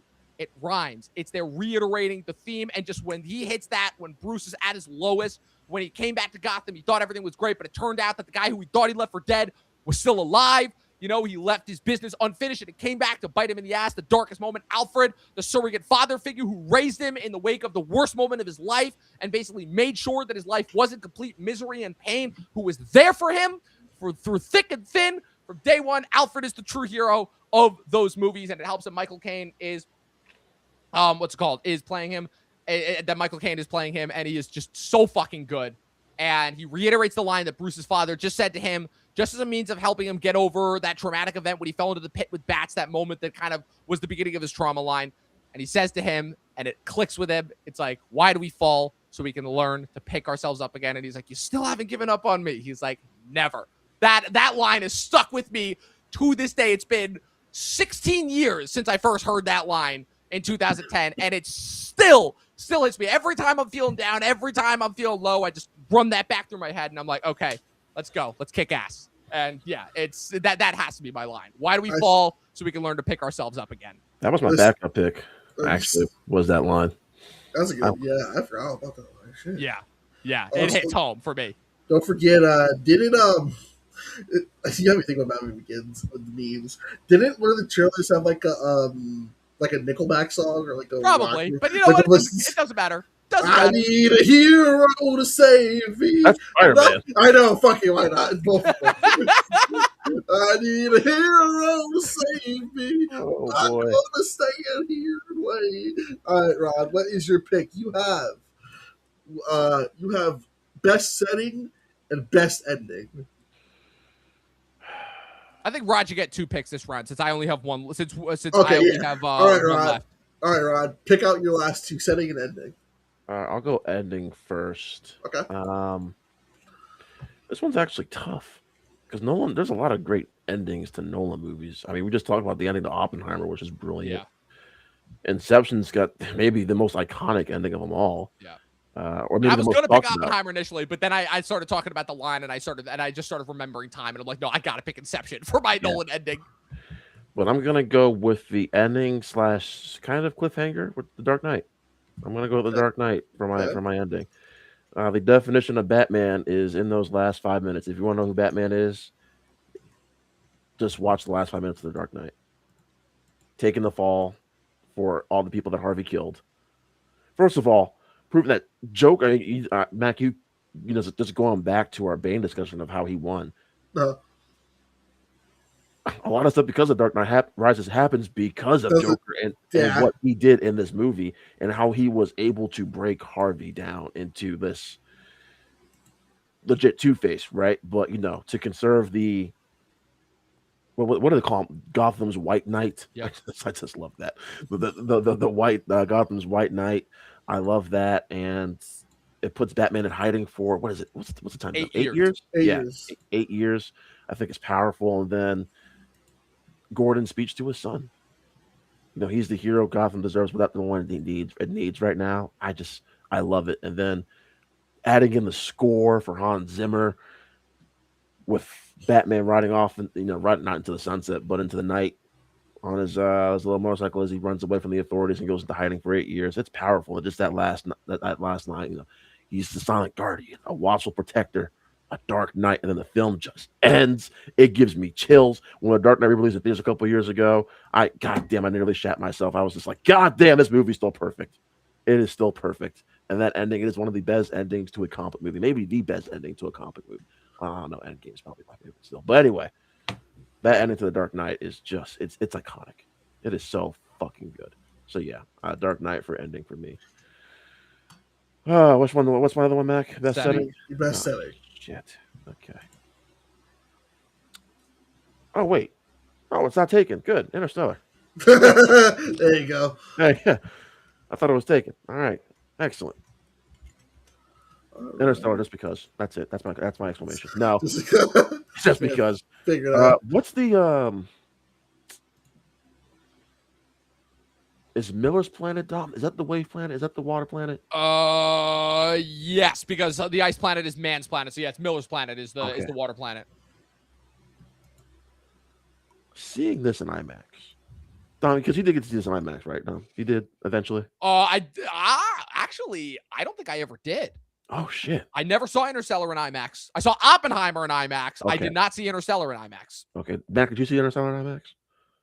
No, wait, you didn't get to see it in theaters. That's right. You went to your cousin Roger's house. Watch that bootleg version on that CD. You're muted. Oh yeah, Mac, you're muted. I said it wasn't Interstellar. It was Dark Knight. Just to reiterate, just to make it clear. But this just from the look of all the planets, and plus, first of all, by the way, too, the look of Earth and how it felt, just all the dirt and that sandstorm that happens during the baseball game. I just love how it's not truly post-apocalyptic, but you can definitely get that feeling of the Earth is really fucked up at this point. Yeah. Right. And then, of course, when they go off to their different planets, the black hole sequence is beautiful. This whole film, from a visual standpoint, it is so freaking beautiful. Maybe the most gorgeous looking space movie out there. I don't know if what other movies can we kind of put up there with Interstellar as far as this? I can only think of one, and that's Sunshine. That's the only one. Yeah, I was thinking Sunshine too. Yeah, but that's it. But maybe Ad Astra, like we would have to go back to our outer space one. Listen, but yeah, I don't like that movie, but that moon sequence. Yeah, that moon sequence. Yeah, the moon sequence and fucking the Neptune sequence at the end. I'm just like, wow, like. I'll put Project Hail Mary just for the. Yeah. There's a couple sequences of Project Hail Mary. I was like, God damn, it's beautiful. But not on the level of Interstellar though. Just not on the same level. Yeah. So yeah, Interstellar for me is for best setting. Is that it? Am I done? Yep. Sure. Yeah, like I I have, said, because I only had one choice left, so I gave you the two. So that way it's back to Mac, and then I just have my last pick. Yes. oh, so do I give a $25 Amazon gift card to you then for like? It's not a competition, Rod. And besides, you already got your goddamn gift card. He's getting it. Yeah, he's gonna get it. Yeah, Matt. He's waiting for his Uncle I was about Roger. to say, take it. Yeah. I was about to say, take it up with Mac. But my last two picks, I'm gonna do best score. I think I know picked it. It's gonna be of the Dark Knight. I think the Dark Knight. It's the one that's been memed upon next to the Inception with the whoa. But the Do that again, Mac. What was that? whoa. I love that. The Dark Knight score, I love it, especially going what you said with the ending, Rod. The score with there's a duh, duh. It's Mhm. like it makes me wish, damn. I wish like there was a chance like when they do their anniversary screenings, if I'm able to see the Dark Knight in theaters like one time, I'd love to be able to see that score, that cinematography in theaters, and even the Joker's theme in this movie is Yes. good as well because the scene where he's getting interrogated, you know, the where are they? And you can see how the score changes from Batman's to Joker's. He's like, The stretching of the Yep. violin. Yep. Ooh. he's like, you have nothing to threaten me, nothing to do with all your strength. And even I think one of my underrated favorite pieces is when Harvey wakes up and he realizes that Rachel died when he flips the coin over, and it Oh, goes from you hear the score swell, him scream. I was like, damn, that actually that hits hard. Like the score is very good, and this is I believe this is another Hans Zimmer score. Dark Knight. Uh, Yeah, that's Hans Zimmer. That's Hans Zimmer. Hans Zimmer. Yeah. Definitely one of his best works he's done, and Oh, that's it. Like, and a year later, he did Modern Warfare 2, which the Call of Duty fan that I love. He did do Modern Warfare too, didn't he? Yes, he did. God, I keep forgetting that. My God, yeah, but I love it. I absolutely love it with that. I think, and then I guess for me, for best ending, you already took mine, which is The Dark Knight, but I'll go on my backup. I'm gonna say Dark Knight Rises. I almost actually went with Dark Knight Rises. Just So for that. Yeah, I almost went with that. The Dark Knight Rises, I love the score, or not the score. I love the ending because it's the perfect. It ends the trilogy, and you know, besides Talia going, I like that. Terrible. Just Yeah. awful. I Oh, think what you mean? You mean you didn't like her just like slump backwards in the chair and be like, "At last, my father's vision is complete." Like I'm surprised you didn't even do the fucking. You know, I'm surprised I'm no just one did curious. it like That's to what I'm say, let's saying. do it again. Like that was ass. He's such a Yeah. perfectionist. I'm surprised he wasn't like. I think by that point, Nolan was just like, "Fuck it, we're done with this. All right, let's just move on." He's like, you should know that. Yeah, but that's not the real ending of this movie because the real ending of this movie is actually like awesome. But the whole with them honoring this, I liked how it was always a thing of like, oh, is he going to tell you who his identity is? Then when he told Jim Gordon, like, even a coach was small child, he's like Bruce Wayne, and they're honoring him. And he's like, they'll never know who saved the city. It was like it was the Batman, and them honoring Batman, becoming like a true legend, like a hero of the city. You know, you have the Robin lines that are cool, but then realizing like Bruce made his will for the assets to go to Alfred, so Alfred can pretty much inherit the Wayne fortune because Alfred's part of the family. He's part of his family. Bruce donating the money to the children's home because you know he's the orphan that made it. That Blake was talking about made the movie, and then it was each hint, each character that he's like, I'm still alive. Whether it be you know the donations, everything like that. The fact that he fixed the autopilot months before and he already had it, or the fact that you have the new bat signal on top of the GCPD2, and of course, the only person that got to see him alive and happy was Alfred, because Alfred said in the movie, it's like when you were gone, I took a trip. I forgot where he said he went to every year. It's in France. I can't remember the name of the specific spot, but He said, I'd always see you with a girl and you look happy. You never saw me, I never saw you. And when they don't even, with no dialogue, but that iconic dun dun, you see them both smile and then walk away. And then I love the last shot of when Joseph Gordon-Levitt goes to the Batcave, and it's just one's like the duh, and it's like in your head you're like, okay, I like that because in your mind, like he's the new Batman, he's doing his own thing, and Bruce is happy. Alfred has peace and knows that he didn't fail Bruce, and that Gotham is safe. Like he did his mission. Like that's why I love Dark Knight Rises. And I know people are like, "Oh, it's the worst one out of the three. Blah, blah, the ending's stupid. Blah blah blah." It ends the trilogy open and shut.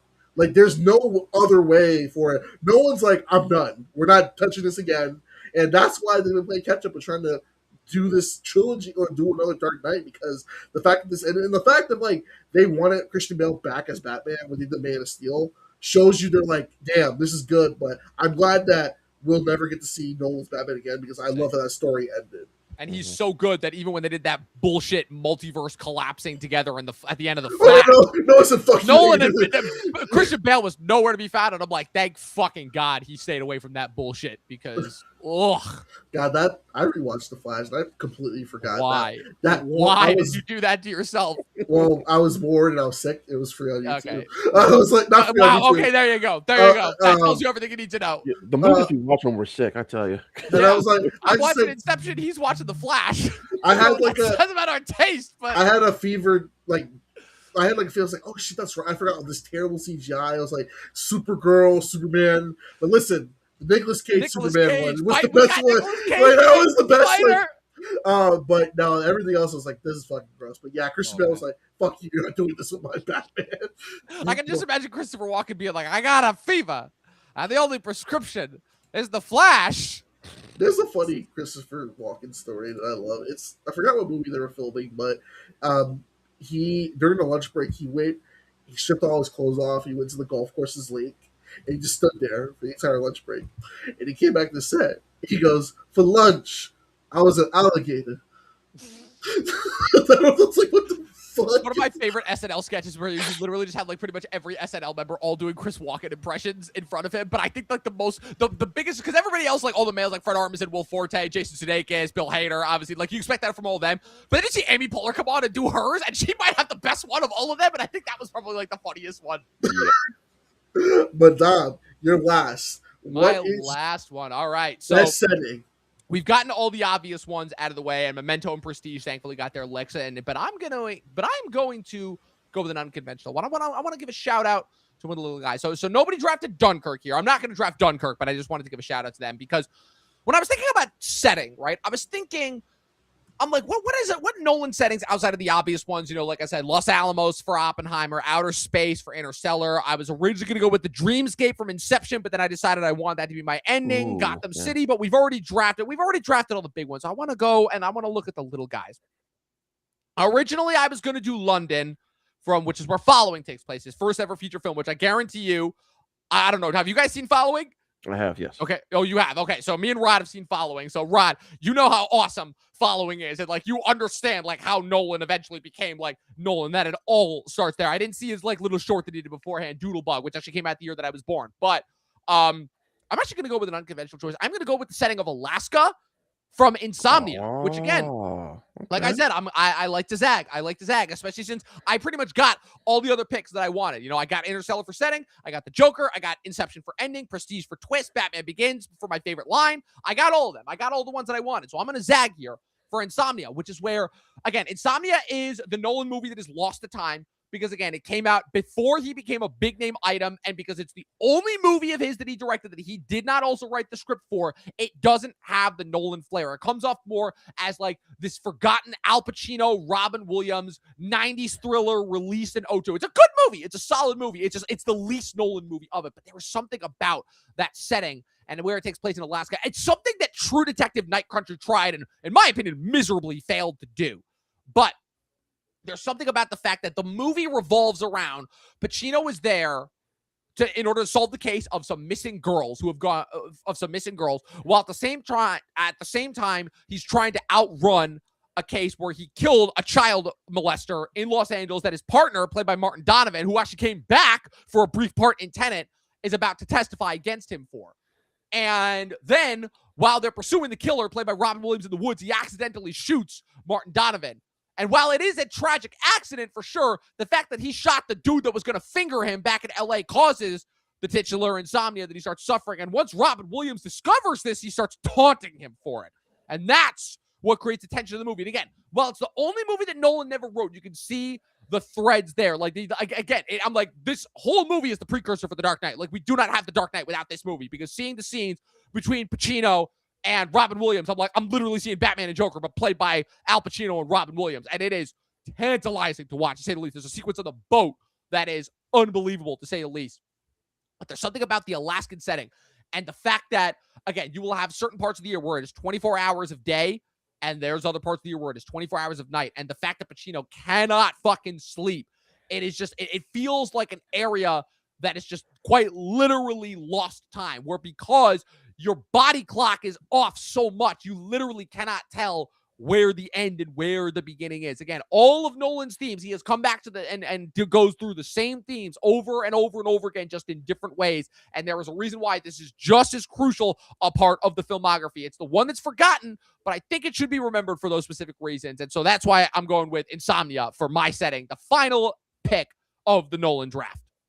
That sounds good. I never actually heard of that. I love when Robin Williams plays the villain, because I love 1 Hour Photo. Yeah, that's another one, which I so- believe came out like right around the same time as this movie too. So I'm surprised. I've never heard of it. And I love the setting of Alaska. What was that vampire movie, 30 Days, 30 Nights? Yeah, 30 Days a Night, yeah. I love, see, like, that's that's a top 5 vampire movie right there. Great movie. That's always the concept of, like, how your mind would go insane from being in a place where it's constantly sunny when it's supposed to be like 2 a.m, or it's night when it's supposed to be like 3 o'clock in the afternoon. Like, Jesus, that sounds good. I have to get that to watch. But guys, our draft's complete. So the final picks for best character, I chose Bane from Dark Knight Rises, Dom, the Joker from The Dark Knight, Rod Coop from Interstellar. Best score, I got The Dark Knight. Dom did Interstellar. Rod did Oppenheimer. Best setting was me for Tenet, Dom for Insomnia, Rod for Interstellar. Best ending, I had Dark Knight Rises, Inception, and The Dark Knight. Best twist, Memento, The Prestige, and Interstellar. And then best line, Can we all say like what our lines were from each movie? Oppenheimer, which was, I believe it was, Dom, Batman Begins. Why do we fall? So we can learn to pick ourselves up. And then Rod from Tenet. I'll see you at the beginning, friend. I'm the protagonist. Protagonist. Why did I never take home as me like I'm the protagonist? Why is it? And I don't know why. That just made me think of, I just thought of the clip where Ari Spears was mocking 50 Cent, where he's like talking about 50 Cent in Escape Plan. He's like, do you know what the difference between 50 Cent the rapper and 50 Cent the actor is? And he's like, the glasses, and he pulls out the glasses. I wish I had my blue light glasses on and put this on. He's like, no, I'm a computer tech. I'm a computer tech. I'm a computer. I'm a computer tech. Listen, I'll defend 50 Cent's acting, because sometimes it's maybe in Power. I don't know about anything else. he's good at Den of Thieves. Yeah, he's good in Den of Thieves. I'll give him that. Yeah. And hey, we'll see what he does in his Balrog and Street Fighter. The one line that he had in Power where he's like, make sure you clean that shit good so I can fuck your mama You up. I'm like, he's out of pocket. No, Like, my favorite. what the hell? My favorite line was when Tariq called him. He's like, is he guilty? Listen, I know you're down for a long time. He did that shit. He guilty as fuck. That's a throwback to Anthony Anderson in the first Transformer. She did it. She did it. He's like, don't talk to me. Don't talk to me, criminal. Sugar Rush. Sugar Rush. Oh my god, we still gotta do our Transformers live watch along. We gotta do Yeah, it. we gotta do it. We But gotta we do gotta it. save it for next year. No, I got it. We gotta save it for next year for the 20th anniversary. That's what we gotta do it. Oh Yeah. my god, That's what we got to do it. The day that it comes out, we got to stream the whole thing. We can't stream the movie because it'll take it out for copyright, but just our reactions. Oh my god, that'll be the greatest thing ever. Get off my grandmama's carpet. She don't like no one in the carpet. Especially the police. I'm just the cousin. I'm just the cousin. Cornbread getting knocked into the pool. Dude, that fucking it's just the part of Oh, like man. him smashing through the fucking plate glass window. Especially my baby. Hey, baby. Oh, don't be like that, man. If I don't rock, I'll bust your head. Bitch, she did. Don't forget that a good part of that line. He's like, yeah, the carpet. It's that laugh. He goes, the carpet's the driver, but not the driver has a cheap ass daddy. That's car. All right. And, when the cop is fucking like interrogating him, and the cop looks high on ketamine or whatever the 2007 equivalent of that was, and he's like, "So what do you do? Whip its goofballs? What you got?" I was like, "All right, here you go. Here's the cup, and no drippy drip." He's like, "I'm not on any drugs, man. Come on." And the fact that Shia LaBeouf is getting drug tested in 2007, I'm like, what did Michael Bay know? What did Michael Bay know that we didn't? My friends and I were talking about like Shia LaBeouf, like his Rise and Fall, and I said, because he didn't know about the story. He's like, remember when he got arrested for like assaulting someone with French fries in that video game? He was like, I'm trying to figure out why you won't serve me French fries. I was like, oh no, I forgot about that. And it's like those movies. The interesting with Transformers is like his sanity went further and further Literally each movie. decreased with each movie. I told you, those are the movies that broke him. The third one, when he goes, why? Oh, why? Like, he's not acting. He's not acting in that scene. Why? He's not acting in that scene. That is his genuine reaction. John Turturro was the best part of all three of those movies. Oh my god, when he pulled off the fucking pants and showed his bare ass with that fucking thong, he was. No, I love half the scenes in those movies. Shia is not acting. He's just like, what is that? Well, my favorite two lines from him was in the second one. He's like, one man. Alone, betrayed, but then country love. And I love when they went to the fucking. It's like the itty bitty Energizer bunny from hell, huh? Again, it's like when Tyrese Gibson's like, "Yo, was Freddy Krueger up in here?" He's like, "No, man, Freddy Krueger had 4 claws. That's Wolverine." That's Wolverine. And it's just like, oh man. And Tyrese looks at him. The third one, when they went to the Rush Club, he's like, "Don't done yet. That means goodbye." Oh my god! But man, it's like, which pocket? My back pocket. You got left cheek. Left cheek. It's great. Dude, it's amazing. God, oh my god! Now Transformers. Oh man, I'm looking forward to that. We gotta hype that up at the end of every one of our streams. We gotta keep hyping that up. The Transformers 20th anniversary rewatch. I am so with it. We have to talk. What's up? So we were talking about. I was with some friends there because we're doing a 4th of July party tomorrow. We're like, we should watch a movie for to do like a nightcap. Well, I mean, I might do Transformers now. Transformers is one, but dude, for 4th of July, there's only one Michael Bay movie you can do. Come on, man, Armageddon. Armageddon, yeah. The most American movie ever made. Like, come on. Or you can do the second Independence Day and laugh at it. Oh, fuck off, Max. No. God damn Dude, it. So I have a funny story with that. Remember Will Smith said no to that because he was doing Suicide Squad? Yeah, and he made the right choice. Say what you will. Suicide Squad sucked. He still made the right call. Made the right call. They're like, all right, you know what, Will? We'll kill off your character off screen. Did they kill him off? They did, because Jesse T. Usher's character is his son, and they realized that Will Smith died in a training accident testing out the alien technology. So they killed off his character, which was so stupid.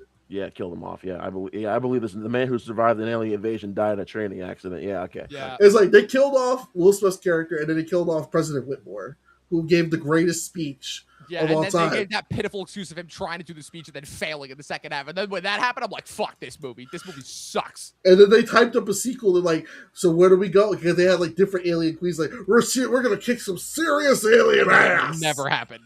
And then instead we got Moonfall. Oh, I will tell you. So remember how that was the first movie we had post 2021 was Roland Emmerich's Moonfall. Thank you, Lord. Moonfall was a movie where I saw that I had a headache that day, and I saw Moonfall, and I was like, Moonfall? Well, I went with my dad. You had it before you saw Moonfall? I had it before I saw Moonfall. Oh my god! And my dad already paid for the ticket because he's like, it's a January movie. I was like, fuck it, and I was like, this movie's like making me laugh, and I was like, my head hurts so bad. And I remember my friends called me, he's like, you want to see Jackass Forever? Like, I fell asleep before I even went to see Jackass. And I was like, Moonfall, I already tired of Moonfall is. I have a headcanon with Roland Emmerich movies. I feel like that it's all Twilight Zone, where they're in different realities of what happens to the Earth. So you got Day After Tomorrow, 10,000 BC. Then you got 2012. Then you have Moonfall, Independence Day. And then, I don't even know what else he's done. You know what? His Midway movie. Midway isn't bad. Midway's actually he did Day After Tomorrow, right? Yes. Yeah, okay. Anything before Independence. Oh no, Stargate. Oh yeah, Stargate. No, I still haven't seen Stargate. It's really good. I like Stargate. Yeah, for me, it peaks with 2012, and pretty much everything after 2012, I'm like, I could do without. Listen, I just got the 4K Blu-ray 2012, so I watched it. Let me tell you something. Those disaster sequences are still incredible. Dom, I was just getting ready to say that. They're amazing. They're amazing. Great. I just love how John Cusack is literally about to die in the pits of hell, and he comes out. He jumps out. He says, "Fuck you." Listen, That It movie's makes amazing. no sense. when I watch That movie again, I cannot think of a director that has more contempt for humankind than Roland Emmerich, and I respect it. don't forget to see in 2012 when they were taking off in the plane and the guy in the control tower is like, "You do not have clearance. Abort mission." Like, ah! Right. This is like, Right. like, bro, what are you doing? He's like, listen. I was looking at Roland Emmerich's filmography. I have a soft spot for White House Down because it's like God, I forgot he did that. that was the same year as Olympus Has Olympus Has Fallen. Fallen. Both those movies are terrible. That's I why, hate Mac, both I of don't those like movies. that movie I because hate of both of Olympus those Has Fallen. movies. What, you don't like Olympus Has Fallen either? I don't like any of I those like movies. Olympus Has Fallen. Yeah, I do too. I love that movie. 'Cause I watched the sequel, and the sequel's actually really good. I'm like, I saw this movie. It's called Die Hard, and Gerard Butler's accent is bad. Like, leave my guy alone. He's doing his best. Damn it! oh God, wait till you guys watch In the Hand of Dante. You want to see a crazy movie. And I'm don't scared forget, to watch that. You should be. Don't You forget- should be. I'm scared to watch that. You should be. Oh, It is. well- But let me tell you something, Rod. It is a great drunk movie. It is I know. This movie literally ends with a standoff, a Mexican standoff between Gal Gadot and Jason Momoa doing the worst Italian accent I have ever heard in anything. This movie is spectacular. You've got Gerard Butler playing both an Italian heavy who just whips out two pistols and starts shooting old Italian men indiscriminately, and then turns around and plays a pope in the 1300s. This movie has to be seen to be believed. that sounds like a Zack Snyder movie right there. It does sound like It is too artsy, and there is no slow-mo in it. That's the only thing that told me that it wasn't a Zack Snyder movie. This Look at movie this is cast. insane. Oscar Isaac, It is Gerard Butler. insane. What's the Now- movie Martin called? Scorsese is in this movie. What's the movie called? In the Hand of Dante. It is available to stream on Netflix. Again, this is I do not recommend watching this movie sober. Hours? Oh, I do God. not want. It does go by, but like I said, I do not recommend watching this movie sober. I do not recommend watching this movie sober at all. Oh, Jason Momoa's in this too. Oh shit. Yeah, it's a crazy movie. It is a crazy movie. That's all I'm gonna say. Didn't this premiere at Venice? Correct. And then it leaked. And then it got laughed out of Venice, and then it leaked. And then it re-premiered at Tribeca this year. Fucking laughed at him, Venice is Yep. crazy. Yup. I was like, you suck. Yup. Who's the God. director? Who was Julian? Julian Schrader? Schnabel, the director of Basquiat, starring Jeffrey Wright and The Diving Bell and the Butterfly, which got him nominated for Best Director. He is an art scene guy, and the people in the art scene love him. And I will say, Basquiat with I don't know if I'm pronouncing that right, but Basquiat with Jeffrey Wright is a phenomenal movie from what I've heard.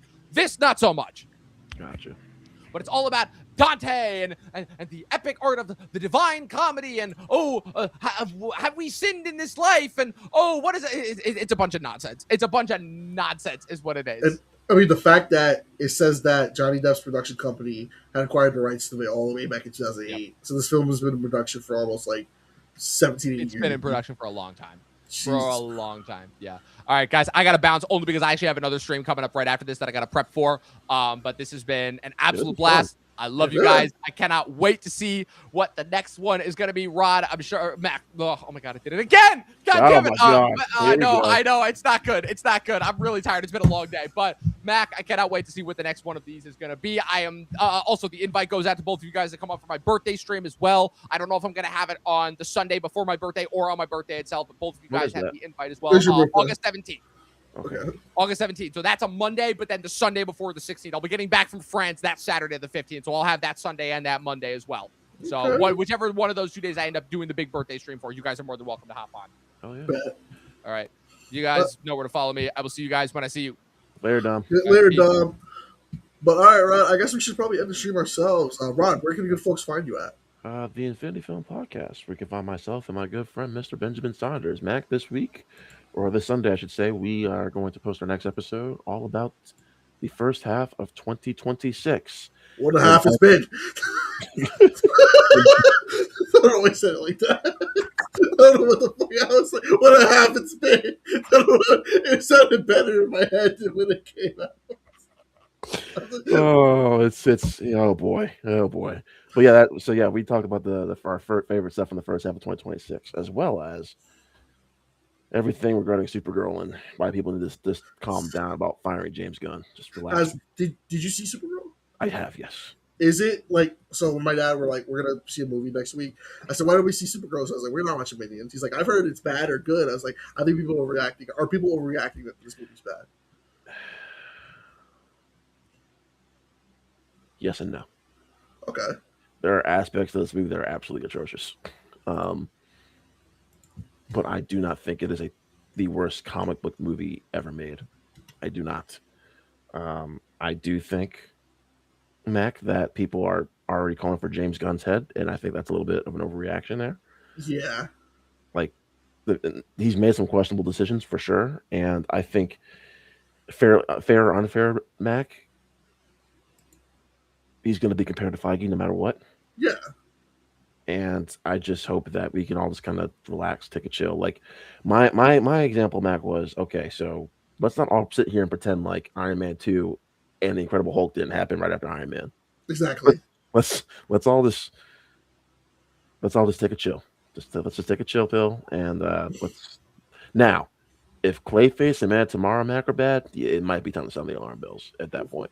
When did you think this whole James Gunn discourse started? Do you think when it was when season 2 of Peacemaker ended with the ending, people were mad about it? I think that's more to do with the people's expectations than anything else.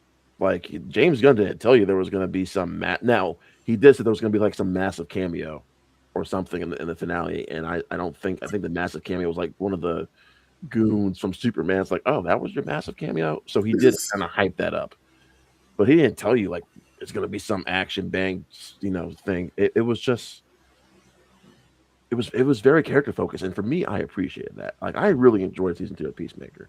I liked it. But I think the main thing, Mac, is you chose Supergirl as your next film after Superman, which was probably the wrong move. I think most of us can probably agree. Even those who liked it, this probably wasn't the best move. Do you think this will hinder the excitement for Clayface? Two very different type of films. I Mhm. think Clayface has a lot more going for it because of how strong horror is right now. Right, and it's coming out in October. I think just the horror genre itself, will do itself favors. Mhm. Now it's going to get reference to the substance no matter what. Unfortunately, Mac, 'cause the Mhm. substance did come out. Um, and if Clayface is great, and if Lanterns is really good, now it's a TV show, I get it, but if Lanterns is really good and Clayface is really good, and then Man of Tomorrow's really good, we're all gonna forget about Supergirl. It's like, oh, just a Well, just I a hope Lanterns people. is good. I like the idea that it's doing. I know people were already mad about it. It's like, why isn't it a movie? Why is it this and that? Like, you remember last time we had a Green Lantern movie? Unfortunately, And also, I heard that the writing of Supergirl's not good, and that the it's not. writer Anna, she's going to be already doing a Teen Titans She's doing Teen Starfire. Titans and I think Supergirl, Wonder Woman also. So Oh I boy! have a I got a feeling though, Mac, there's gonna be some changes going on. She might still be attached to Titans, but the problem is Mac. God damn it! The problem is Mac. I feel bad for her at the end of the day, Me too. like because this is her first big, like her first feature film screenplay. Yeah. She, she might not get another chance for a while, unfortunately, after this, which sucks, right? It really does suck. But James Gunn handpicked her. He Really? handpicked her. Yeah, and he chose her to do those next two films. I wonder if James Gunn is having second thoughts now. Like, I really want to be a fly on the wall on DC. We'll see what's going on behind the scenes right now. Well, we already know that the Authority movie is getting shelved. The one he wanted to do. Yeah, but it's Um, too much like Eternals. Hey, listen. I'm not buying the Authority was ever going to happen in the first place. really, like the half of the projects that he had for like he thought about doing. I was so curious of like what are we gonna do? Because like we're in chapter 1 now, Gods and Monsters. So we've had Superman and Supergirl. Then we have Clayface coming out, and then Man of Tomorrow. Right now, Man of Tomorrow is the only one that has a release date, and that it would be July of 2027. Hey, Matt, guess what? What? I was talking about this with Ben the other day. We record our episode for the week. You know how much pressure is going to be on Man tomorrow now? Oh my God, yeah. Well, because of Clayface, right, Mhm. and because of the Supergirl debacle. Guess what comes out like 3 weeks before Man Isn't tomorrow? it? It's What Beyond the was? Spider-Verse. Oh shit! Oh no! Oh Yep. no! So if that movie's amazing, which we all think it's going to be, and this is bad, yeah, okay. Back it up, James. Back it up. Oh, I didn't even know. Oh shit. Yep. Look it up, Mac. 2027. Oh no. Is there something else coming out that same month too? Is it like It's like Shrek 5 and fucking Shrek? dude, Hey, there's so much coming out that summer. and then we don't have a release date for Brave and the Bold because we don't even know who's playing Batman yet. I think right. I'm pretty sure they already know who Batman's going to be. They're just going to hold on to it until either this Pattinson thing is done or they're just going to wait like Well, another year or two. the rumor I heard is that if the new Batman movie does well, that they're going to make Pattinson the Batman. Which they should have just done in the first place. Yeah, they could have easily written in to be like, because we know what Gotham is in the Superman world. Because we're gonna get our first look with Clayface, which I hope Clayface is really. I have like, I I don't hope, believe we're going to see Batman and Clayface, honestly. I don't want to. I want Clayface to be its own movie. You could have the wink winks hits, but I want Clayface to be just Clayface. Yeah, I agree. But oh yeah, I didn't realize that. Oh shit! Yeah, July 9th is Man Tomorrow, and June 18th is Spider-Man Beyond the Spider-Verse. And that movie's been hyped up for 4 years now. They're oh god, I hope it's good. They have to. Man of Tomorrow has to be like It's got to be great. it's gotta be perfect. And then I don't have faith in Andy Muschietti doing the Brave and the Bold because of the whole Splash debacle. Well, what's Splash Buckle? He directed the Flash. Oh, yes. Well, I thought you said Splash, the Flash. Oh, Yeah. That's the Flash. I mean, he did it. Chapter 1 and 2. I like it 1. I hate it. Chapter. I don't hate it. I don't like it. Chapter 2, and then I don't like the Flash. The Flash is that's an interesting movie.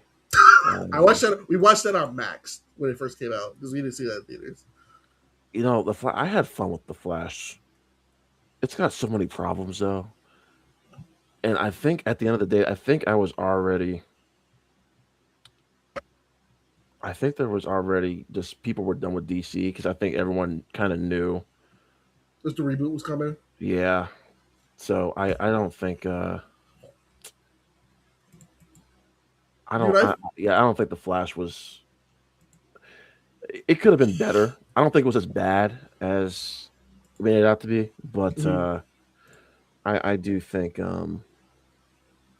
people just kind of stopped caring because I think wasn't it the same year that Aquaman movie came out and that Shazam movie came out. Yep, Shazam didn't do well, and Aquaman didn't do well. The That one thing Shazam I was terrible. Oh my god. Oh, the which one? Shazam. That sequel was terrible. I was sad because I loved the first Shazam movie, and It's I was so like, good. I was damn like what happened. I was like, maybe it's the whole Zachary Levi thing. Just he kind of soured everyone, and I guess Black Adam did ruin everything for them because we should have saw him in Black Adam. But if there's one thing I want to end it on too with the Flash, I feel so bad for Sasha Calle, man, who played Supergirl in that movie. She deserved better. I know everyone's like, yeah, she's gonna be the new Supergirl, everything like that. She got that one movie, and that's it. That fucking blows.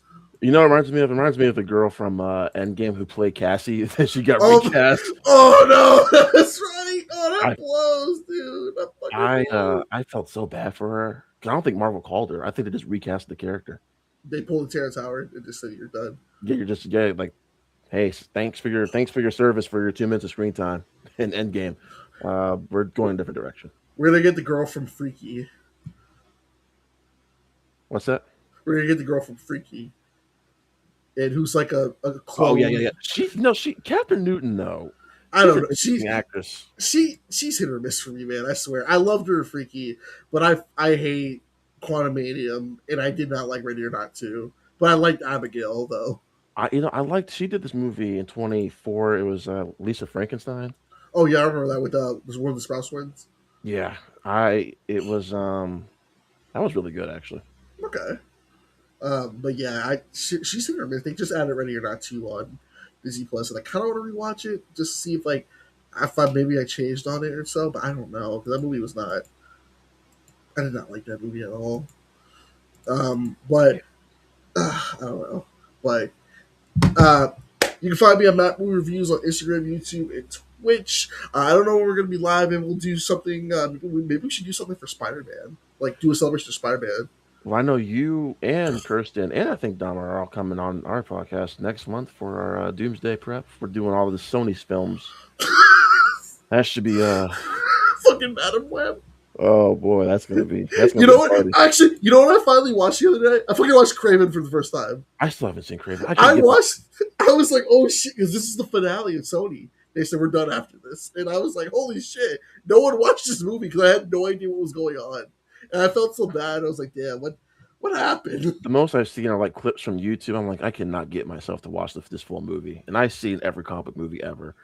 But I was just so tapped out after Madam Web. Dude, I was like, I don't know if I can get through Craven. I really don't. They massacred your girl in Madam Web. They really just like you thought your 50 Shades was bad. Hope we're gonna make Dakota Johnson a whole lot worse. Just you wait. Here's Madam Web, Listen, folks. listen, the funniest thing about Madam Web was her just shitting on the movie on the press tour. She did That not press give a tour fuck. will always She be did, one of my favorites. she did not Because give a fuck. Mac, you cannot look me in the eye and say to me that Sony didn't tell her that this was going to be part of the MCU. I guarantee you they told her this was going to be part of the MCU. I don't think it was well. Considering Sydney Sweeney thought this was part of the MCU too, I wouldn't be surprised that was a bit. My theory, and we'll end it with this. My theory with it is that she read something completely different when they asked her to do this project. Oh, 1,000%. Something different, and there was like, and I wouldn't be surprised if they said, "Well, this connects to Marvel," because people actually there's still people who don't know that those Spider movies are connected to the MCU. They just see Marvel and they think, "Oh, that's a Marvel MCU movie," which is not. So I wouldn't be surprised if they said, "Well, it'll be part of like an alternate timeline or something." But I want to know what she saw to have her sign on for that originally, because it had to be at least something at least competent for it to be like, Well, you know, because I think there was a script that had Peter Parker in it. mhm. Like they were. I think the original plot was they were going like they were there to protect Peter Parker, so he could become Spider-Man or something like that. See, I would said that curious if that was the original case because I'm looking at the I guarantee pre-production. that's probably what she wrote or what she read because whatever this is, I cannot imagine any of those actors signing up for that. I just can't. Because it looks like they started writing the script in 2019. So they probably so it was a while, and then they didn't cast Dakota Johnson until like the end of 2021. Yeah. So that wouldn't be so because they do mention like what's your son's name? Pete.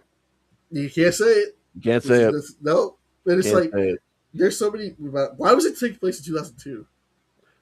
That made no sense to me at all. Why would this make it modern? Let's make it a modern film. I mean, goddamn. And like, what would this be an origin? Well, my thing of like, would it have been an origin story for like, why couldn't they make it like an origin story for either Toby or Andrew? Like she's watching over them. I have a feeling, and I don't have any insider knowledge, but I did read that this Peter was supposed to be a young Andrew. Like the Peter was supposed to be a Madam Web was supposed to be a young Andrew Garfield. That would And make sense. I think Madam Web and her little band of high school misfits were there to protect them so they don't get killed. Dude, But I mean, that fucking shot of all of them in the costumes that wasn't even in the fucking movie. And who the fuck was this villain in Madam Web? Who was this dude? the ADR on this guy. I mean, god damn. Is he freaking had like this prototype Miles Morales bat spider suit? And he's just like climbing on buildings and stuff. I'm like, what? How is this happening right now? And it's What's like, going on? what's funny about it? He's like, I have to find these girls before they kill me. If he didn't do anything, he would have probably been fine. I wonder how much Mike Epps got for this movie too. For the all 52 minutes he was in the movie. You mean seconds? Yeah. Well, I wonder how much he got paid, Emma Roberts got paid, and Adam Scott got paid. Obviously, Dakota and probably Cinder are probably the two highest paid of the bunch. Mm-hmm. I gotta assume Emma Roberts is probably high up there too. Listen, this was the movie that everyone was like, "Oh, Sydney Sweeney," and I was like, "I don't get it," because I feel like they'll have to market it as like, "Look at Sydney Sweeney in a skin tight outfit." Oh yeah, they had to use it as a marketing tool just to get people to go see it. But she had a movie that came out like later that year. Thankfully, that was much better. The Anyone But You, the rom com. Was that good? That's one of the better rom coms of this past decade. That was the one with Glenn Powell, right? Yeah. Oh, that's 2023. My bad, not 2024. But well, if it's of interest, the fucking director S.J. Clarkson has not done another movie since Madam Web. Well, I think she did something. Did she do? Was she the one who did Jessica Jones? Yes, she did two episodes. Yes. Yeah, and she did some of the Defenders. So yeah, she's got experience in television. She did the episode of Banshee, so like she knows television. But But damn, this was not a good for movies. she got blacklisted, dude. That's what it sounds like because I'm like, it's been 2 years since Madam Web came out, and like everyone's moved on at least supposedly. I mean, the fucking co-writers Matt Sazem and Burke um, Sharpless, they've been blacklisted too because they Yeah, haven't they wrote got black. anything since. Well, I mean, they got blacklisted because of Morbius and Gods of Egypt and Dracula Untold, and The Last Witch Hunter. Listen, they did those. Their They said, best "Listen, is they Power. Do Madam Web again, and you're good." They said this will be the one. This is like the remember Ed Wood, who's like, "This will be the one I'm remembered for." And it's like Madam Web. This will be the one we're remembered for. But this whole Sony thing didn't make any sense, Mac, because like you don't have Spider-Man in these movies. So what's the point? They said we're gonna make everything. Remember when we wanted to make like an Aunt May movie? Oh, that was before the Amazing Spider-Man 2 even came out. They're like, we're doing an Aunt May movie, we're doing a Sinister Six movie. I'm like, y'all need to calm the fuck down right now. Did you ever the channel I think it's called Thrillers and Blockbusters? They talk about like plans for what movie's gonna be. Did you ever see the video they did about what Amazing Spider-Man 3 would have been? If I'm thinking correctly, they were going to bring Gwen back, right? That was it. Was that it? I think so. I think actually another thing with it was that they were gonna have it where they would introduce Mary Jane because she's in the deleted scenes of Space Spider-Man 2. Yeah, Shailene Woodley was supposed to be MJ. Yes. But no, it was the Sinister Six movie. What it was going to be was the next movie after that. And you know what's crazy? Just looking about like with all the reception and everything, the best thing out of the entire Sony's first is Spider Noir. Honestly, yeah. I mean, I would say yeah, that and the first. I still like the first Venom movie. I don't care what anyone says. I think the first Venom movie is a lot of fun, even though it takes forever to get to Venom. It's like 45 minutes of just Eddie Brock shit and like him. Remember that lobster scene? Like the Oh rest. my god! So fucking bad. Well, looking at the Rotten Tomato scores, Venom has a 31%. Venom 2 has 58%. Morbius has 15. Madam Web has 10. Venom: The Last Dance is 40. And then Craven the Hunter is 15. But Spider Noir is at 92%. So there's a fucking difference between them. Let's think of Let There Be Carnage because that movie's best thing they had going for it, Carnage, and they somehow, some way, almost ruined Carnage. I think it had a setup because, like you said, say what you will about the first Venom movie, it made $1 billion. 800. $800 million. People were excited because I was excited. That movie was really, really fun. I mean, you had that. Remember the Eminem video? It's like, Venom! Get that your live, Venom! Like, there was excitement for it. And they're like, oh shit, Woody Harrelson's going to be kind of Cassius Cletus. Like, the Carnage is a violent version of Venom. I was like, bet. But they just completely, like, I think the problem with it is that there's a thing of having too much creative control or like too much freedom.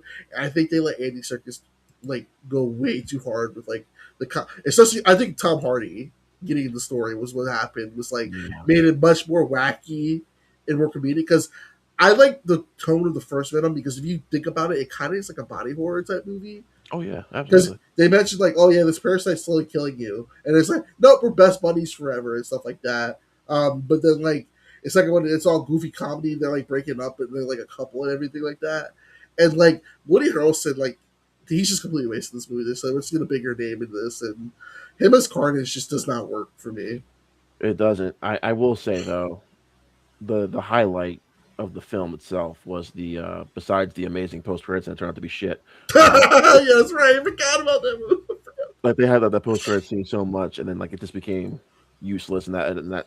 Oh, anyway, the actual Venom Carnage fight at the end was worth it. That was worth the price of admission. I will say that much, Mac. It does have the best the joke because I like the wedding. He's like, "Not you, father, you Yeah. father." He's like, "Oh shit, that is a red one." Well, thank you, the happy couple.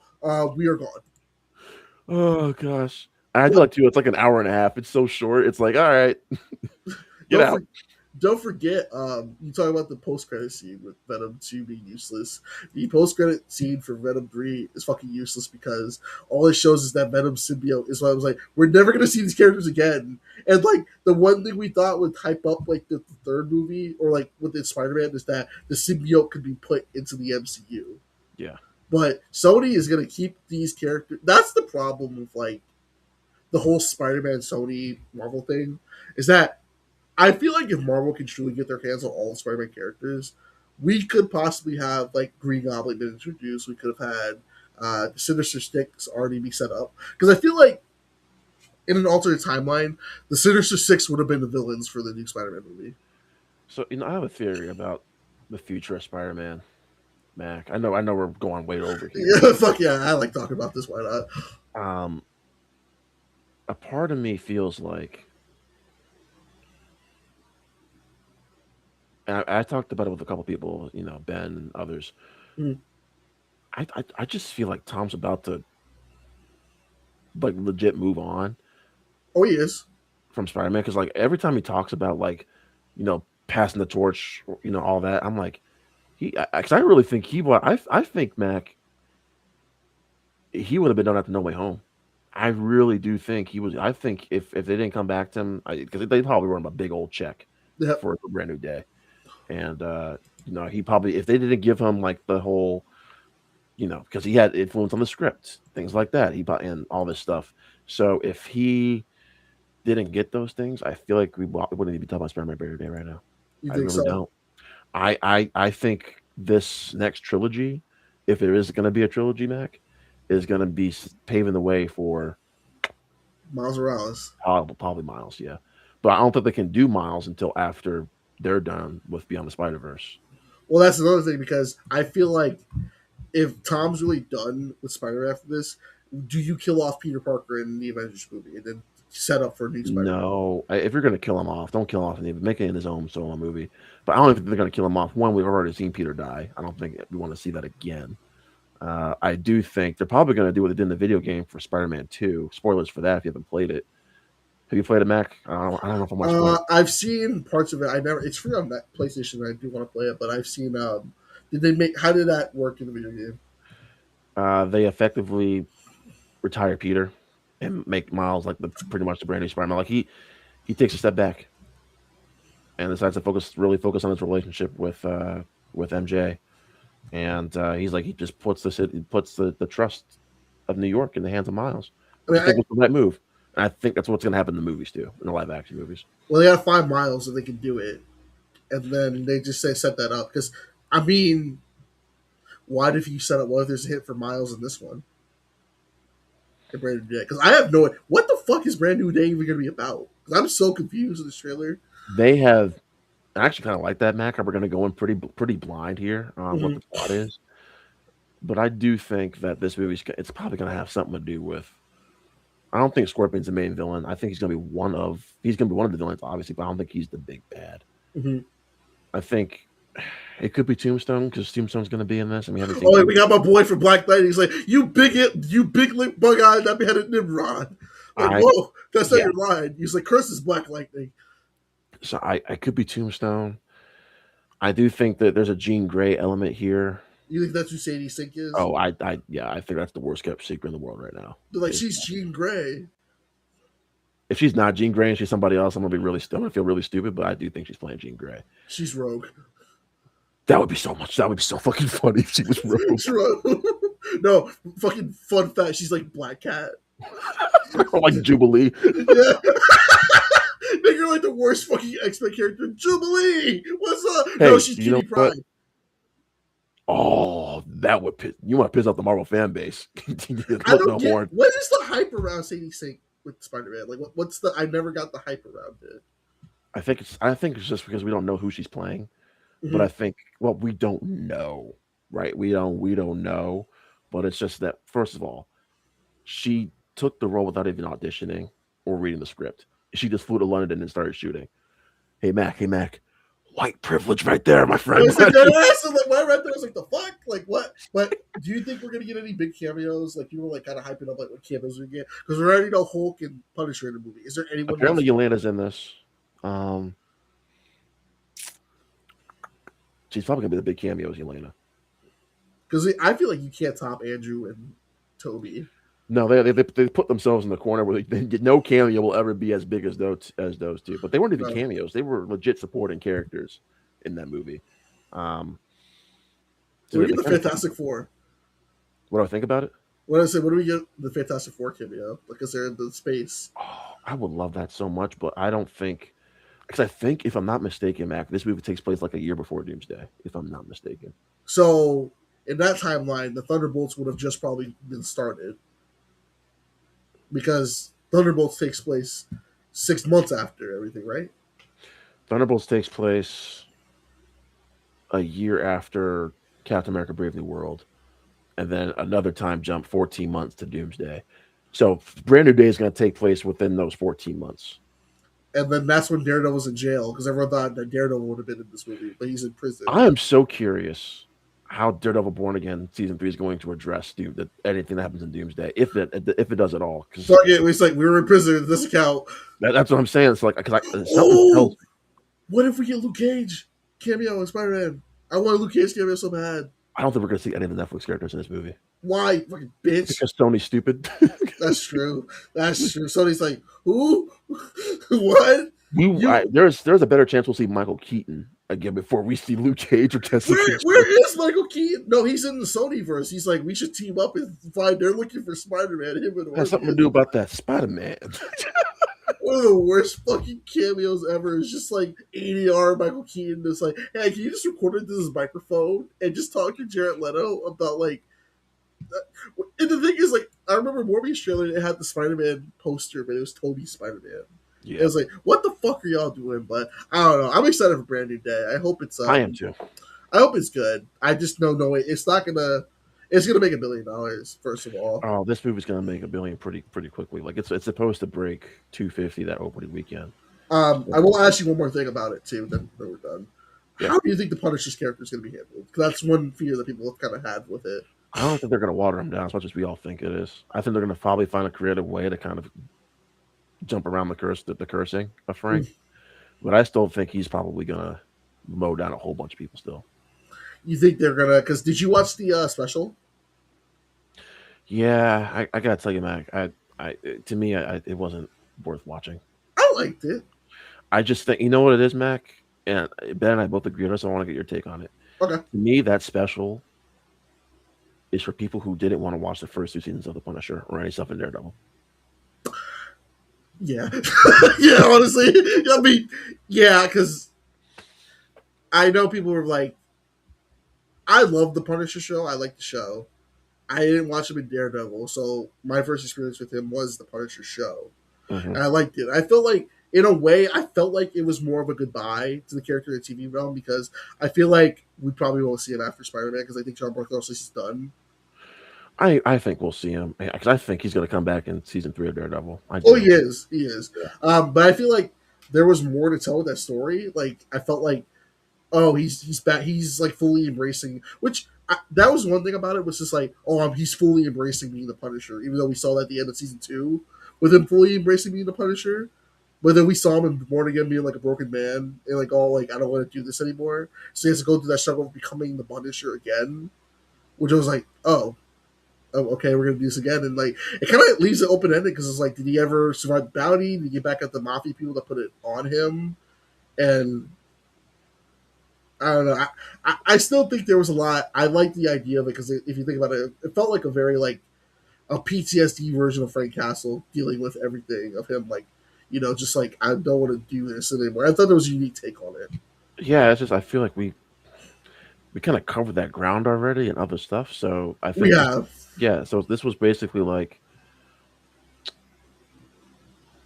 if you didn't watch the 26 episodes on Netflix, here you go. Everything in a nice tight 45 minutes for you. Which is funny because like half of the special, he's not even doing anything. It's anything. Yeah. It's up until like when the bounty starts. And also, what the fuck is that part of New York he's in? It's like Gotham City. Yeah, what? Yeah, what part of New York is that again? Especially in Little Italy. I'm like, what the fuck? Like, it's like this Gotham City, like people getting assaulted, dogs getting thrown. When the dog got thrown, like, what the fuck is this? Like, hello? And it's not Yeah, like I got nothing against Sean Berthold because I think he's a good writer. If you've seen the episode of The Bear with he wrote him and Ebon Moss, that was actually a really good episode. that was a good. Oh, that special they did Yeah, together. That was really good. Yeah, he is a good writer. I think it was definitely just like a little his version of like a Punisher one shot comic in media form. But yeah, but yeah. I do think of all the Marvel characters like from the Netflix, it's always going to be like Bernthal's Punisher, Charlie Cox's Daredevil at the top, right? And then I think probably Kristen Ritter, Jessica Jones for like our heroes. Talk about our heroes here, or Punisher's really an anti-hero. yeah, Uh, I'm gonna be really curious the future of Daredevil because I don't know if you know this, Matt, but like this season two of Born Again didn't even chart at all in Nielsen's top 10, really not once. shit. And Daredevil was like the one show that everyone was like, we want it back. But I don't think people keep forgetting why Daredevil was canceled on Netflix in the first place. It wasn't getting the viewership. And honestly, it ended pretty well. It, Like they made a good ending. they made a really good ending. So I mean, it's nice to see it come back because it's like I think Vincent D'Onofrio is like an amazing kingpin, and Charlie Cox is so literally good. he's born to play. Well, my curiosity with Daredevil is like, do you try a movie again? I think it feels like to me they're trying to do something on the small screen, like a Disney Plus movie with um the Defenders. That's what it feels like. I mean, honestly, I didn't really like the Defenders. For the 6 episodes, it was fun. I had a good time. The pacing was terrible. I really wish we got Luke Cage season 3. We should have. We should have got. I mean, we should have got a better Iron Fist show. No one was like.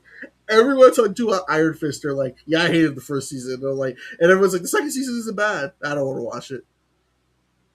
I feel bad for Finn Jones, man, because he actually like it was like everyone just like He's passionate about the character. You could feel it. It's just yeah. he wasn't the right choice for it. You know who would have? You know who probably would have been better? Jack Quaid. Huh? Because Finn Jones is just a discount Jack Quaid. That's not a bad choice to play Iron Fist. Like I can see that because I'm like, hey, Jack Quaid's done with the boys. Does he want to go into the superhero like for real, being Marvel? You know what I kept thinking of? Who?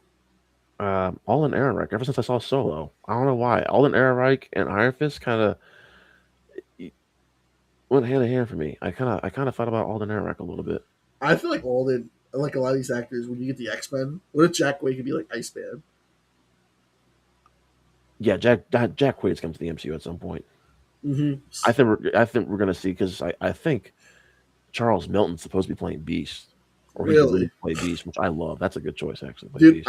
I still love I love Nicholas Hoult as Beast in the He's a younger great, version. yeah.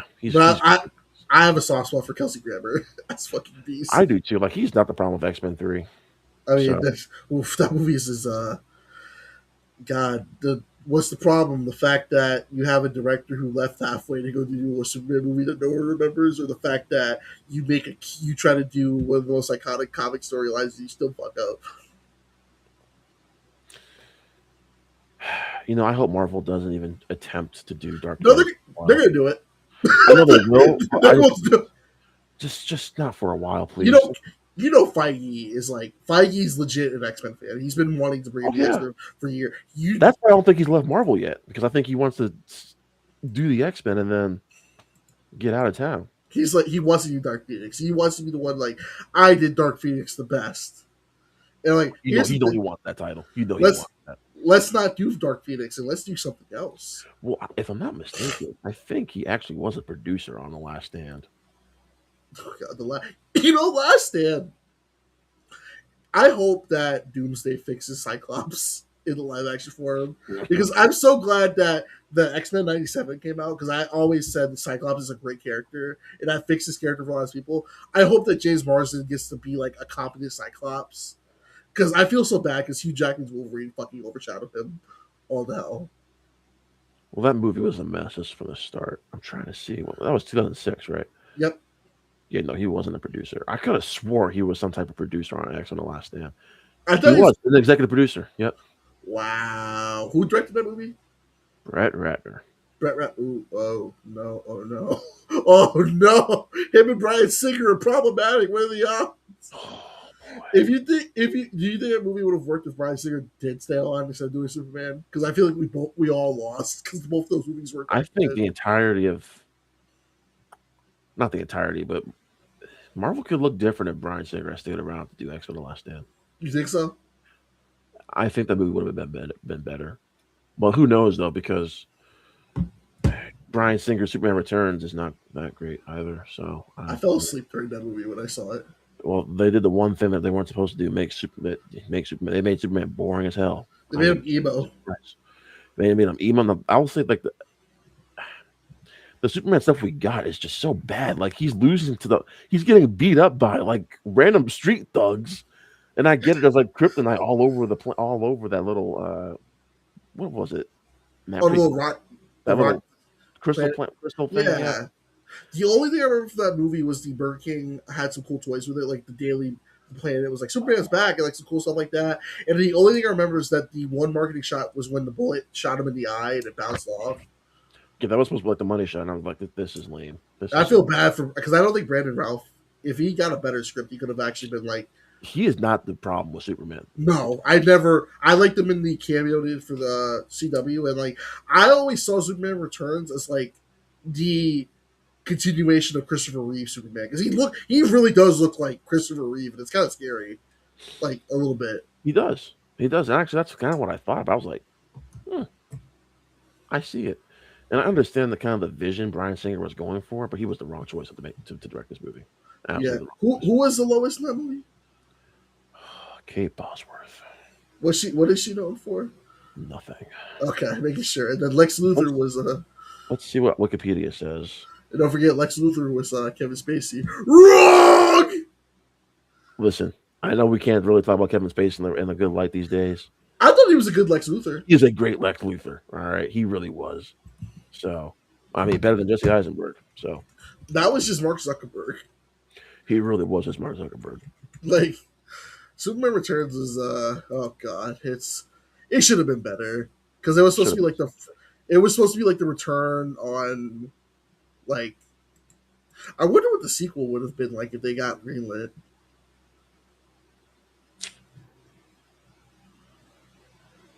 Kate Bosworth, she got nominated for Worst Supporting Actress.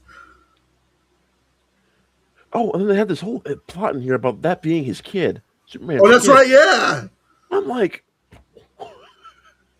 so we're just gonna kind of forget about this. Okay, all right. The problem with Superman Returns is that they, like you mentioned, they made it so depressing because wasn't the plot where like he left because he thought Krypton, like some people from Krypton were still alive, and he came back like how many years later did he come back? Like 6 years or something, or 5 years? I think like 4 or 5 years, yeah. And he's like he realizes that because he had Lois forget about him or something because he kissed him in the Reeves movie to forget everything, and he left. So it's like I think so, but like I just never got why Superman would never do that. That's the first like Superman would just dip out and just say because he would be like, "This is my home now," and I'm a dip. Now I kind of want to rewatch Superman and Lois or Superman and Superman Returns. By the way, you want to watch a good Superman show? Superman and Lois is fucking phenomenal. I've heard it's great. Listen, I'm not kidding when I say this. Like I honestly think Tyler Hoechling's probably he's my Superman. He is that good. Really, and it's tough because it's a TV show, so you get more time to flesh him out. But still, he in that first episode, Mac just embodies everything about Clark and Superman. Shit. I would not recommend a comic book show more than Superman and Lois to you. Hey, what's up? Yeah, I know we're gonna wrap up soon. We keep fucking. That was like an hour ago. I know. Yeah, fuck. This is what happens when you just go on about. When Dom leaves and we just got two black guys here just yapping their mouth. Dude, who's your favorite Superman? Because I still like Tyler Hoechlin. It's Superman. I mean, live action. Yeah, Tyler Hoechlin. Yeah, live action. Yeah, Tyler Hoechlin. Tyler Hudson. Hoslin from Superman and Lois. Okay, sorry. Is that all Adult Swim? You can watch it on HBO Max. Okay, perfect. Yeah. I do like. I do want to watch it. It does look good because the animation looks solid. It reminds me of Invincible. No, you're thinking of My Adventures with Superman. Oh shit! Yeah. Fuck me, dude. I like Smallville Superman. I've been meaning to go back to rewatch Smallville. Great show. Alan Richardson was in that. He was. Yeah, he was. Wasn't he like Aquaman or some shit? That would make sense. Or Stargaze or Stargate. What the fuck Stargate? Well, like, listen, I like Alan Richardson. I personally want Alan Richardson to be Batman. I've always wanted Alan Richardson as Batman. And it's funny because the first thing I've ever seen Alan Richardson in was that Blue Mountain State show. I love Blue Mountain State so fucking much. I love that show. And the fact that he's now like Reacher and all this, it's so good. Dude, I fucking love Blue Mountain State. The clip I saw the other day was where, first of all, that show's the best. Like, whenever I have College Football 26, I have Blue Mountain State made as Dynasty, so I have them made as my team. My favorite part is when he's telling Alex, like, you're the captain now, you have to be responsible. This girl's like, oh yeah, I want to, like, get with you. He goes, I want to see the condom you plan to put on my quarterback's meaty. He pours the beer down the condom, there's, like, holes everywhere. He's like, get out of my house! I was like, this, and then you watch Reacher, and you're like, what the fuck? I was like, wait, hold up, what the fuck? Oh gosh, that's another show I need to go back and rewatch too. It was Blue Mountain State. Blue Mountain State, it had a movie. Yes, that was great. That was great. And I guess they're planning a new series, a reboot. I hope so.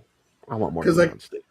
Like, I love the my favorite episode was when the kicker he like couldn't kick, he couldn't figure out how to kick, and he was like, "Oh, it looks like it's Thad that's like talking shit to you," and then they try to like grab him at night. He goes, "Unhide me!" And they like tied him onto the goalpost and had the key. He's like, "Okay, you win, you can good," and then like what was it like? I think Alex threw like 8 touchdowns. He's like, see you later, John Elway. You no talent piece of garbage. Alex Moran just shattered your shitty TD record. Alex Moran for life. Oh gosh. He was also in that Rooster Teeth movie, Laser Team. He was in what? Laser Team, the Rooster Teeth movie. I did not know that. I've never heard of that. That movie was, I was a Rooster Teeth fan, and I remember I wanted to watch it in theaters, but it wasn't close to me, so I saw it on YouTube, and it was all right.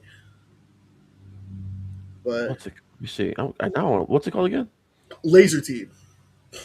There we go. 2016. Okay. The black dude from Superstore's in there, Colton Quinn. He's actually funny. Oh my god! Quinn. I'm just looking at the poster. This looks like the most Tubi poster I've ever seen in my life. It kind of is like a little bit because this was like they were hyping up like, yeah, Rooster Teeth's making a movie. It's gonna be in theaters, and like the plot of it is like, so Alan's in it. So what it is that these aliens send this piece of suit armor tech to fight against the aliens, but then when it lands, it goes into separate sections. So each of the character gets one. So guy gets the helmet, other guy gets the cannon, other guy gets like the other arm cannon, and then the other guy gets like both of the legs. And Alan Richardson has to train them because he's the one that was trained to use the tech to fight the aliens. And it's Corey from Double Toasted has a cameo as a reporter in that movie.